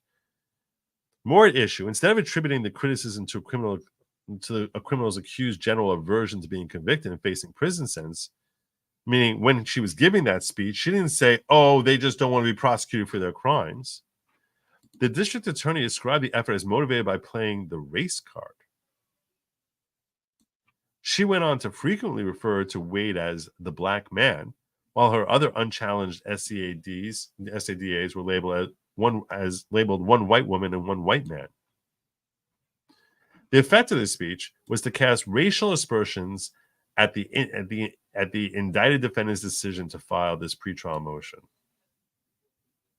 So when she got up there, when Ashley Merchant files this motion on behalf of Michael Roman, and now Fani responds by saying they're coming after the black man. And now there's been a finding by the court that they is referring to Merchant and Roman. That she called Roman and Merchant racist. And saying that they hate black people. That is just clear, to me, clear misconduct. How you can say that's not misconduct is ridiculous. It's ridiculous. Put Trump aside for a moment, because at this point, Trump was not in the motion. Even though everyone thinks of the case as being Trump, the court's not going to look at it that way. But if you're Michael Roman, you're like, this woman just got up in front of, Michael Roman likely is a Christian, and he's thinking to himself, this one just got up in front of God and the community and said that I'm a racist. And now I'm going to have to be judged by them. That's essentially what Michael Roman's thinking. He should be thinking that. That's what Ashley Merchant's thinking. That when she's standing in front of a jury here, anyone who heard that speech, she's been tarred as being a racist. How that is possibly not forensic misconduct is crazy. You can't, district attorney, that's complete misconduct to poison the perspective of the public against a defense and his counsel and label them as racist. It's astonishing how it is that McAfee can allow her to skate past that. And the basis for saying that you can skate past that, and what's his basis for that? He says, however, The speech did not specifically mention any defendant by name. Although not improvised or inadvertent, it also did not address the merits of the indicted offenses to an effort to move the trial itself to the court of public opinion. Although not improvised or inadvertent, meaning she planned this, she wrote out what she was going to say. This was a pre-written speech. She knew exactly what the hell she was doing. It also did not address the merits of the indicted offenses in an effort to move the trial itself to the court of public opinion. So she's like, she didn't start going through the merits of her case there. Okay. Nor did it disclose sensitive or confidential evidence yet to be revealed or admitted at trial. In addition, the case is too far removed from jury selection to establish a permanent taint of jury pool. Are you kidding me? At best, it can divine under the sole direction of Williams. The court cannot find the speech cross the line to the point where the defendants have been denied the opportunity for a fundamentally fair trial or that it requires district attorney's disqualification. This is where I think he makes a critical mistake. And I said before this that it's unlikely that any appeal will be successful. And I'm not telling you that it is an appeal of this decision, which is definitely coming, will be successful. But I will tell you this. I don't think that this just harms Roman. Let's go back in our timeline and understand everything that's happening here. Okay? I don't think this just harms Roman. I think that this has a massive impact in something else. Because I want you to understand what we just read. I want you, he finishes up by saying, but it was legally improper. Providing this type of public comment creates dangerous waters for the DA to wade further into, and that she should basically be shut up, but there's no motion to shut her up. But defense motions demanding disqualification and dismissal based on forensic misconduct are denied. So, providing this type of public comment creates dangerous waters for the district attorney to wade further into, which is a funny pun that DUI guy pointed out. And the time may well have arrived for an order preventing the state from mentioning the case in any public forum, meaning she really should shut up to prevent prejudicial pre-trial publicity. But that's not before me right now. That motion isn't before me right now. Any motion to compel her to shut her freaking big fat Fani mouth. Now, but I just want you to understand what he wrote here and what I believe is a grave error on his part. We're talking about this forensic misconduct and whether that requires removing the district attorney from this case or dismissal. Because really forensic misconduct of this nature should be beyond Fani. It should require dismissal of the case. Let's understand the timeline. On January 8th, Michael Roman files a motion saying there's this whole relationship here and all these different reasons that there's this conflict of interest and this forensic misconduct and terrible stuff that she's doing that's wrong. He files that on January 8th. Right? She gets up the next Sunday morning. So we go back in time. On January 14th, no opposition has been served yet by anyone. No one's read any other papers. She has not yet admitted, and Wade has not yet admitted that they ever had a relationship. So when anyone's hearing that, they don't know that there's any relationship, and they think basically it's all a bunch of hooey, right? That's what many people thought. Most people probably thought it was all a bunch of hooey. There's no relationship here. And they're just desperately trying to make up reasons to get out of this. Now, so what the judge has found is this. Roman brings this motion. Roman and his attorney, Ashley Merchant, bring this motion. She gets up in church and called them racist. His finding is that the language she used was calling them, saying that they're motivated by race. Because basically saying they hate black people. Now, I'm going to ask you this. How many people listening to that speech think, oh, the movement in that case, they heard about this whole claim of trying to get rid of her. They know she's getting up there saying, oh, they're coming after us. They're trying to get rid of us. They're, oh, Lord, you stubborn child. You stubborn-headed child. She's in trouble. How many people there are thinking Michael Roman? Who the hell is thinking Michael Roman? How many people in that case, how many parishioners there are sitting there thinking Michael Roman? No. What they think is Donald Trump. Everyone's talking about this case because of Donald Trump. So when she gets up there and he's like, oh yeah, racist Donald Trump trying to remove us, that is not just an offense against Roman, who was, because Trump didn't sign on to the motion until weeks later. So my point is this forensic misconduct as against Michael Roman? Yes. I think it's clear. I think that's something that on appeal, that could be a finding from the appellate court. Will they find that? I don't know. There's not a lot of precedent. So they really would probably have to go to the Georgia State Supreme Court for them to decide. This would never go to very unlikely to ever go to the Supreme Court of the United States. But it would go up to potentially the Georgia State Supreme Court for them to decide, labeling someone a racist pre-trial, is that forensic misconduct? And to me, I don't see how the hell it's not. How the heck is that not misconduct?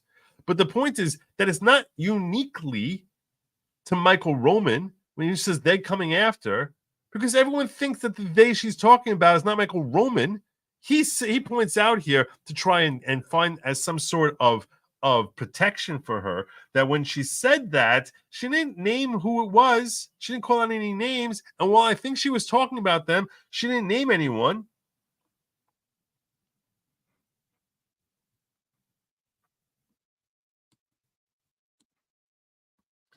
But that's not the point. That's not the point. The point is, when she didn't name anyone, everyone thinks it's Trump. That's what everyone thinks. That's what everyone thinks.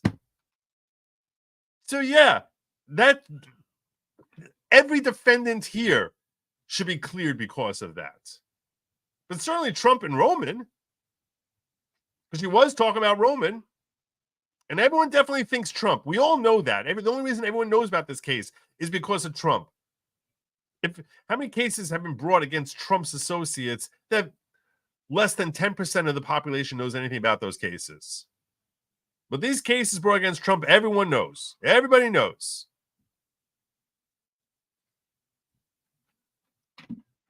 So, yeah. So I'm very, very bothered by that. I'm very, very bothered by that. And the upshot over here that he ends up coming back to,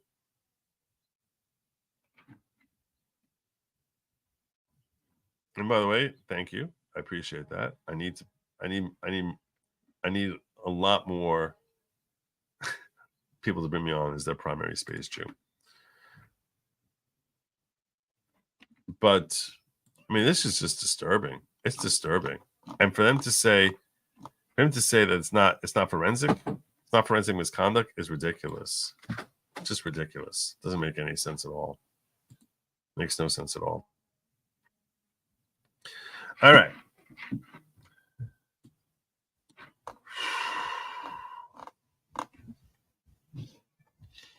So,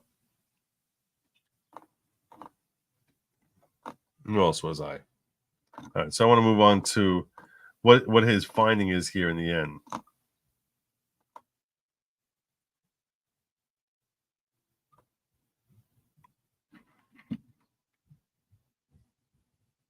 Go backwards. I'm sort of torn. I really want to focus on forensic misconduct because to me that was a very interesting argument, which I don't think I'm sure you're probably going to watch several people talk about this, and I don't know how much people are going to focus on the forensic misconduct because everyone is all fixated on the appearance of impropriety and the conflict of interest that's going on here. But the forensic misconduct to me is something that he made a finding of fact there. He made a finding of fact which could potentially be very beneficial to the defendants, and it opens a doorway for them to be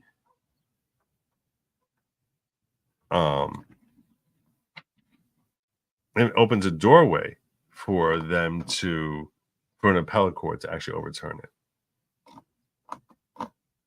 It does. All right, let's go back up. Try to decide.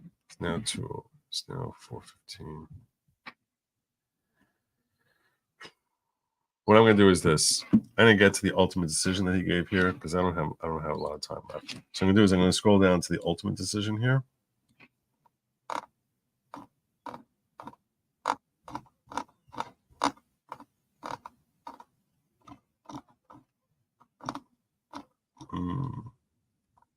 Let's go down to the last couple pages.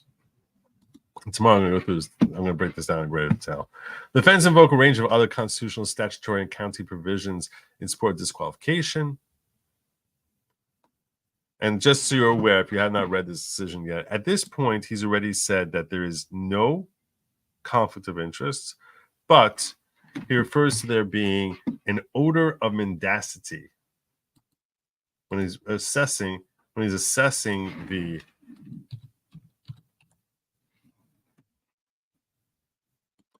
appearance of impropriety. The actual language that he uses is as he writes here. However, an odor of mendacity remains. When he goes through the entire thing here, the relationship and the whole perspective of the appearance of impropriety. It comes to, with these principles in mind, the court finds that the record made at the evidentiary hearing established the district attorney's prosecution is encumbered by an appearance of impropriety. This appearance is not created by mere status alone, but comes because of specific conduct that impacts more than a mere nebulous public interest because it concerns a public prosecutor. But all his findings there that he makes along the way are basically things that were admitted by the district attorney. Things admitted by the district attorney. And he's like, I don't know any more than that. I don't have enough evidence to disprove what she said. That's essentially what he comes back to. I don't have any enough evidence to disprove her claims, no matter how unbelievably incredible they are. And he says, but nor would the finding of an appearance of impropriety on the part of the district attorney herself, in contrast to an actual conflict, necessarily reflect the disqualification of the entire Fulton County District Attorney's Office.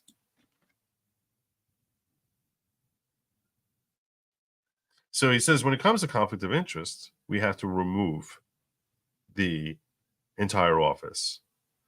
But he says here that the finding of appearance of impropriety on the part of the district attorney herself, in contrast to an actual conflict, would not necessarily result in disqualification of the entire Fulton County District Attorney's Office. District Attorney McLaughlin was absolutely disqualified due to personal interest in the prosecution. As a result, the assistant district attorneys appointed by the DA lacked any authority to proceed. McLaughlin did not address an appearance standard and made a point to limit the total disqualification to instances of absolute disqualification. When the appearance of conflict exists, only the affected prosecutor, be they elected or appointed, is affected. So if I remove them for conflict of interest, I have to take out the entire office. If I remove them for appearance of impropriety, in that case, only the affected prosecutor, whether they're elected or appointed, is the one affected. The individual prosecutor has the conflict based on at least the appearance of impropriety, may be disqualified from participation in the case, but not all the other prosecutors who work with him. Okay. An appearance of impropriety case by noting distinguishing Davenport, an appearance of impropriety case by noting that the district attorney's disqualification does not require disqualification of the entire office. And he comes to the factual conclusion that the court finds, these are the facts, the findings of fact, which are important because this stands the test of time. These will not be overturned by an appellate court. Some parts can be overturned. Findings of law can be overturned by the appellate court. Findings of fact are not. So when he says this court finds that the record made at evidentiary hearing established that the district attorney's prosecution is encumbered by an appearance of impropriety, this is the other key nugget in this case. Because while he says there's no conflict of interest, he says that this case is fact, this is fact forever, that this case has the appearance of impropriety. This is actually, arguably, the most important sentence here moving forward. Why? Because when you find this finding of an appearance of impropriety, it means that this case, the legal conclusions he reaches, that's his legal opinion on it. So what a judge is supposed to do is you're supposed to figure out what the facts are and then apply those facts to the law. Who decides what the facts are? Usually it's a jury, but in this circumstance or in any bench trial, it's the judge himself makes determinations what happened. Now, based on what I decide this is what happened, now I'm going to apply these facts to the law. So any determination made at the trial court level as to what happened, no appellate court is going to overturn that. Almost impossible. I shouldn't say impossible. It's next to impossible. So when he makes a finding here, a finding of fact, that there is an appearance of impropriety, that is a finding of fact, which now the appellate court has to swallow that big kahuna of a pill, that big nugget, and basically say, okay, when there's an appearance of impropriety, can we allow a district attorney to move forward?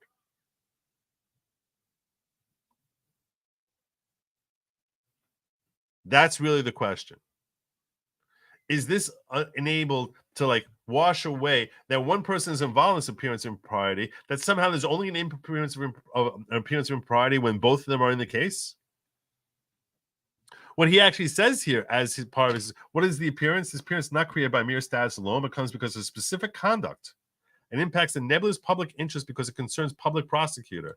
Even if the romantic relationship began after SADA Wade's initial contract in November 2021, DA chose to continue supervising and paying Wade while maintaining such relationship. Further, allowed the regular and loose exchange of money between them without any exact or verifiable measure of reconciliation. This lack of confirmed financial split creates a possibility appearance the district attorney benefited. She herself benefited, albeit not materially, because he speculates it's only a few $100s. I don't know how he came to that conclusion. From a contract whose award lay solely within her purview of policing. That's her appearance of impropriety. Most importantly, were the case allowed to proceed unchanged, the prima facie concerns raised by the defendants would persist. As the district attorney testified, her relationship with Wade has only cemented after those motions and is stronger than ever. Well, she says they're not dating anymore, but we're closer friends than ever. Wade's patently unpersuasive explanation for the inaccurate interrogatories. This is him calling Wade a liar. His patently unpersuasive explanation for the inaccurate interrogatories. What are these interrogatories? When he was going through his divorce, his ex-wife's lawyer sent him a list of demands to fill out information here called interrogatories. Part of it, those interrogatory questions were, have you slept with another woman? And he wrote, no. And he wrote this after his relationship, after April of 2022, when he missed his relationship began. And he tried explaining this on the stand as, well, I consider my marriage over. That doesn't make any sense. You still lied. So his patently unpersuasive explanation for the inaccurate interrogatories he submitted in his pending divorce indicates a willingness on his part to wrongly conceal his relationship with the district attorney. As the case moves forward, reasonable members of the public could easily be left to wonder whether his financial exchanges have continued, resulting in some form of benefit to the district attorney, or even whether the romantic relationship has resumed. Put differently, an outsider could reasonably think that the DA is not exercising her independent professional judgment totally free of any compromising influences. As long as Wade remains in the case, the unnecessary perception will persist. But what about all the stuff from the past? What about all the stuff in the past? What about all the money she was willing to give him that she signed off on? What about all this stuff? That's not an appearance of impropriety.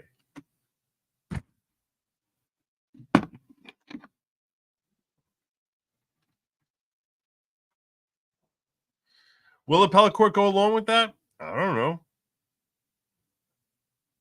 It's very possible they will.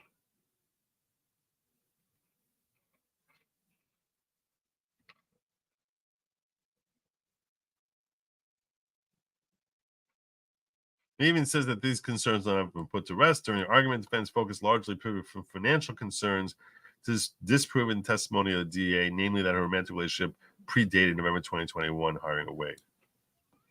So here are his brief observations on that, which this is just aggravating. First, the court finds itself unable to place any stock in the testimony of Terrence Bradley. His inconsistencies, demeanor, and general non-responsive answers left far too brittle a foundation upon which to build any conclusions. Meaning, where do you want me to believe him? You know that he's full of crap. You're even saying that he's lying. That's a legitimate issue. While prior inconsistent statements can be considered as substantive evidence under Georgia law, Bradley's impeachment by text message did not establish the basis for which he claimed such sweeping knowledge of Wade's personal affairs. That's crap.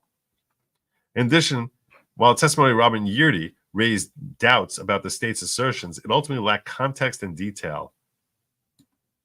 What?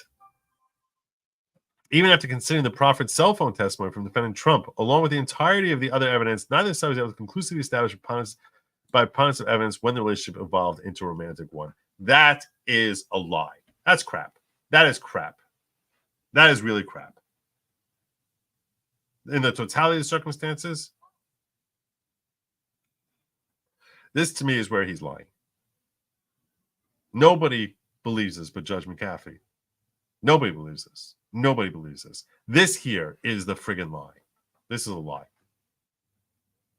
They didn't have to consider the cell phone. He's now knocking out the cell phone as not being. I mean, come on. This is ridiculous.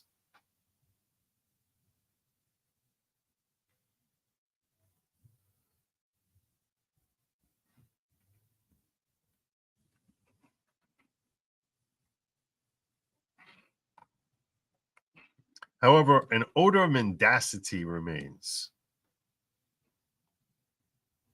So there you go. We have the lingering odor. Court is not under an obligation. Mendacity means falsity. The court is not under an obligation to ferret out every instant potential dishonesty from each witness or defendant ever presented in open court. Such an expectation would mean an end to the efficient disposition of criminal and civil proceedings. Yet,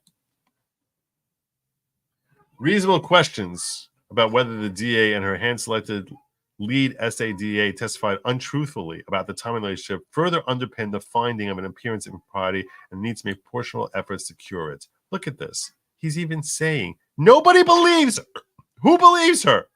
Reasonable questions about whether the DA testified untruthfully or Wade testified untruthfully about the timing of the relationship further underpin the finding of an appearance of impropriety and the need to make proportional efforts to cure it.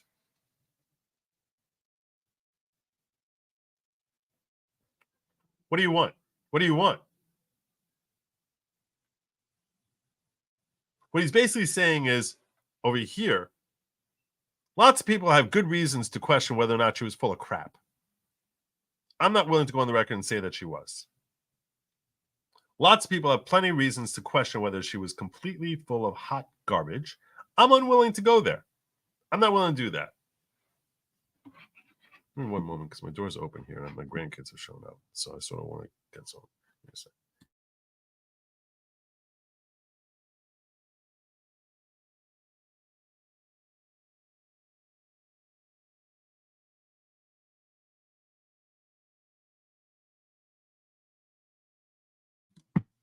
Un momento.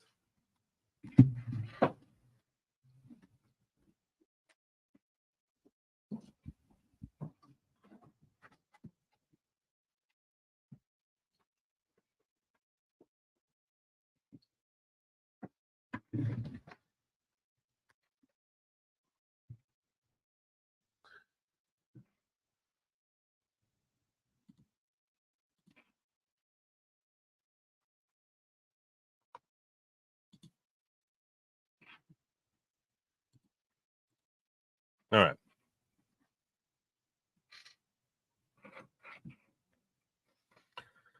So how does he fix it? Ultimately, dismissal indictment is not the appropriate remedy to adequately dissipate the financial cloud of impropriety and potential untruthfulness found here. Dismissal indictment is an extreme sanction used only sparingly as a remedy for unlawful. So fine, you don't have to dismiss the indictment, but get rid of all these folks.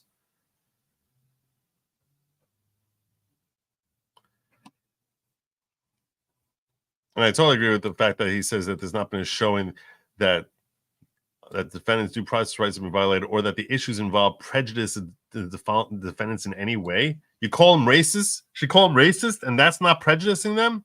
The DA gets up, calls them racist. That's not prejudice. That's not prejudicial.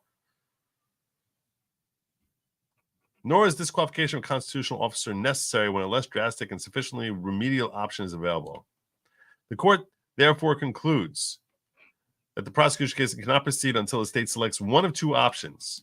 The DA may choose to step aside along with the whole of her office and refer the prosecution to the prosecuting attorney counsel for reassignment. Alternatively, Wade can withdraw, allowing the district attorney, the defendants, and the public to move forward without his presence or remuneration distracting from potentially compromising the merits of this case. Gross, disgusting, awful, terrible. Awful, awful, awful, awful. Unbelievable. All right. Any questions?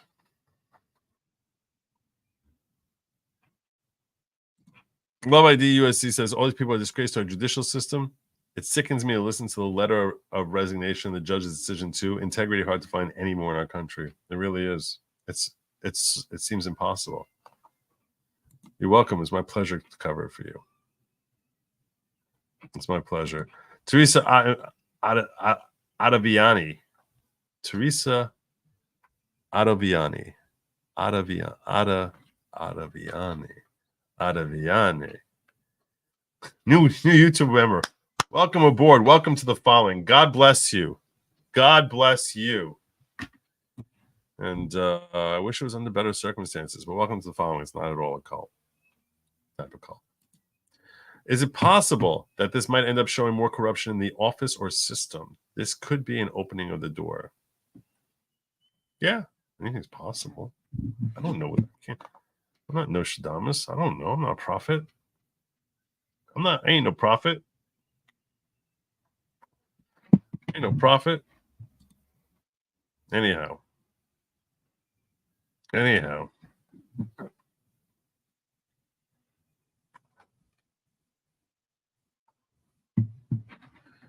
me check them over here. Sure, we're good. Tomorrow evening, I plan on going through this in a little bit more detail. And I expect that that as this story continues unfolding, I certainly will be covering it. But yeah, my thoughts at the beginning, I think if you missed the beginning of the stream here and you joined late, I urge you to check out the first 25 minutes of the stream where I basically spelled out exactly what my thoughts are about this judge's decision and his utter cowardice that he displayed here. And that's what I think this is. I think this is cowardice. I think we've seen tons and tons of cowardice. The little plastic guy down there is telling you to make sure that you subscribe. Look how hard he's like running. I want to call out my appreciation to Zero FUX, who created this little thing down there. I think it looks better if I don't have the background here. You just sort of see him a little bit better that way. But I want to call him out and say, God bless you. Thank you so very, very much. He's so cute. And if you can please like, share, and subscribe, I would be most obliged. Run, you got it. Good job. High five. All right. Yeah, that's enough of that. I don't need any more of that. I gotta start wrapping this sucker up. So I say to you all, I thank you all for joining me and participating in this stream. And God willing, tomorrow I'm probably gonna finish up the Fani Willis saga at that point. I might bring Phil Holloway in next week. He was actually on vacation this week, but I'm hoping to get him in within the next couple of days or so, get his thoughts on this and how this case may further develop. And I also expect that one of the things that he does talk about, but I do want to leave you with this thought of hope, which came up during the course of the trial. This is an important thing as far as how this case may develop further.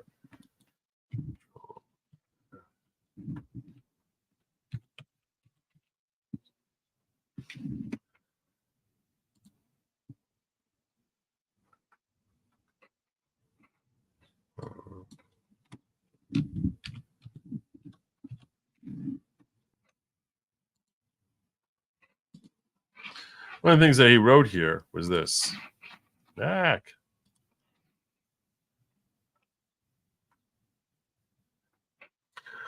Without sufficient evidence that the DA acquired personal stake in the prosecution or that her financial arrangements had any impact on the case, defendant's claims of an actual conflict must be denied.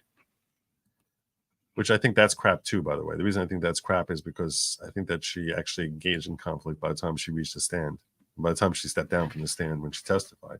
This finding is by no means an indication that the court condones this tremendous lapse in judgment or the unprofessional manner of the district attorney's testimony during the evidentiary hearing. The unprofessional manner of the district attorney testimony during her evidentiary hearing. Rather, it is the undersigned's opinion that Georgia law does not permit the finding of an actual conflict for simply making bad choices, even repeatedly, and it is the trial court's duty to confine itself to relevant issues of applicable law properly brought before it. Other forums or sources of authority, he could have left this last sentence out. He could just end paragraph, move on to the next thing here, appearance of impropriety. But this last sentence is an unusual one for him to put out there. It's an unusual thing to put out there, which is other forums or sources of authority, such as the General Assembly, the Georgia State Ethics Commission, the State Bar of Georgia, the Fulton County Board of Commissioners, or the voters of Fulton County may offer feedback on any unanswered questions that linger. But those are not issues determined by the defendant's motions alleging an actual conflict. That is, many people would say, his call for someone to intervene and look into what the hell she was actually doing here, because this just stunk to high heaven. As I said a long time ago, this relationship between Wade and Fani Willis, and this has left a rotten meat in the refrigerator, and the stench is palpable, and that stench is carried out throughout the state of Georgia, and we're all looking at you, Fulton County, as being a laughingstock. You're a joke. Your judge had an opportunity to remedy that situation, call this out for the joke it is, and say, we will not abide by that in our courts. He had every opportunity to do that. And instead, he punted. I will, a lot of you might be thinking I should eat crow, and I am eating crow. I had more belief in his cojones. I was hopeful that he had cojones. I'll probably say it again in the future about another judge. I was trying to give him the benefit of the doubt. And he disappointed me. He did. He very, very much disappointed me. So I predicted, and I said, I don't know. I have every reason to think and hope that he's going to have the cojones to do the right thing. He certainly identified all the impropriety, he recognized all of it, he saw all of it, and just didn't pull the trigger on handling it properly. It's very, very disappointing. So you have every reason to be frustrated. But I'm going to try and give you this white pill before I step on out of here. Okay? If you're sitting here rooting for Trump to get through this thing, we can be very, very hopeful that at the end of the day, that this likely is something that the doorways have been opened here in the way this decision are worded to enable the defense to raise these improprieties and say this is not enough. This is not enough, especially all that talk about racism. Oh my God. And then all these bases that basically throw out here as to the improprieties of the prosecutor and ways to smear her and her office for what she did here. These doorways are open there. And at the end of the day, whatever the decision, whatever lack of teeth this decision has, there is heightened recognition across the country by people who are not Trump supporters as to exactly how grotesque these criminal charges are. Everyone sees it. Same way everyone saw Depp v. Heard, they saw Amber being the abuser. Everyone's seen this. You can't unsee this. And it simply reeks of it. It's a blinding spotlight of how desperate these political figures are to try and find some way, any way possible to try and knock him off. That's their fear. And more of the nation is seeing it. I was surprised to see how, I was surprised to see how many people came out and recognized right away that this is just wrong. Even people on the left. So the more desperately they cling to this, the more desperately they try to pretend, no, everything's here, we're doing everything fine, and the more obvious their lies become. So much so that we actually managed to get a motion that got up here, that got the district attorney to take the stand and patently lie through her teeth with such obviousness that even the judge is sitting here saying people can reasonably suspect that she wasn't completely truthful when she got on the stand. I mean, think about what that's saying. Think about what that's saying. That's such a rare comment to be made about any witness, but to say that about the freaking district attorney, that he recognizes that the entire public is sitting here thinking she's full of crap. The judge sees that. Everyone has seen that. And that ultimately, at the end of the day, that helps shine a big, beautiful spotlight about this corruption. And the more the spotlight comes, the sooner we start eradicating it. Do we start eradicating it the way we want to today? No. A lot of you will say Dershowitz was right. Dershowitz was cynical. Like I explained in my analogy the other day. Yeah, it's the easy call to make, and you're happily surprised. I don't think he had any evidence that this particular judge had no chin. But there you go. At least he didn't cite any evidence of that. I didn't hear him give any justification why he thinks this judge is going to cave. It's disappointing. It is disappointing. But big picture is this motion did a lot towards getting rid of this case in Georgia as far as having any chance of leading toward a conviction, and much, much brighter spotlight on how much corruption there is that needs to be ferreted out in ways that even a lot of people on the left are struggling to ignore. And that leads us toward a better road down the road. Just step along. And there's a couple of nuggets here that were very beneficial in that regard. That's my story. That's what I got for you. I appreciate you joining us. I'm going to send you on over to Robert Gouveia because I think he's probably running up. He's probably revving up soon. So I'm going to kick you over to him. Can I find him? Robert Gouveia.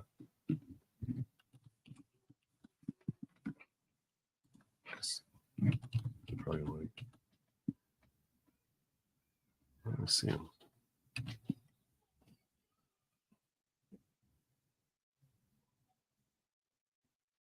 Really?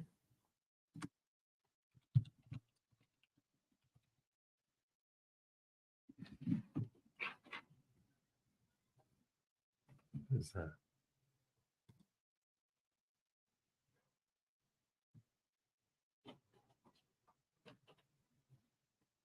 I don't know what that is. That's not him.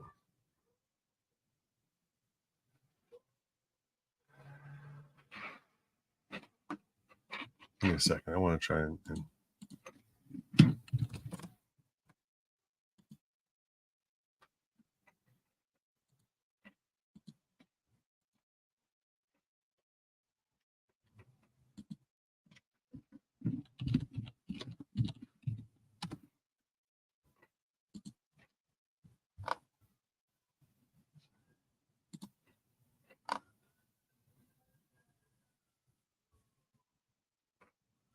I'm not seeing him.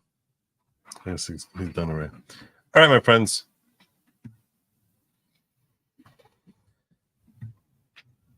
I will see you all tomorrow evening. Until then, I urge you to look out for your loved ones.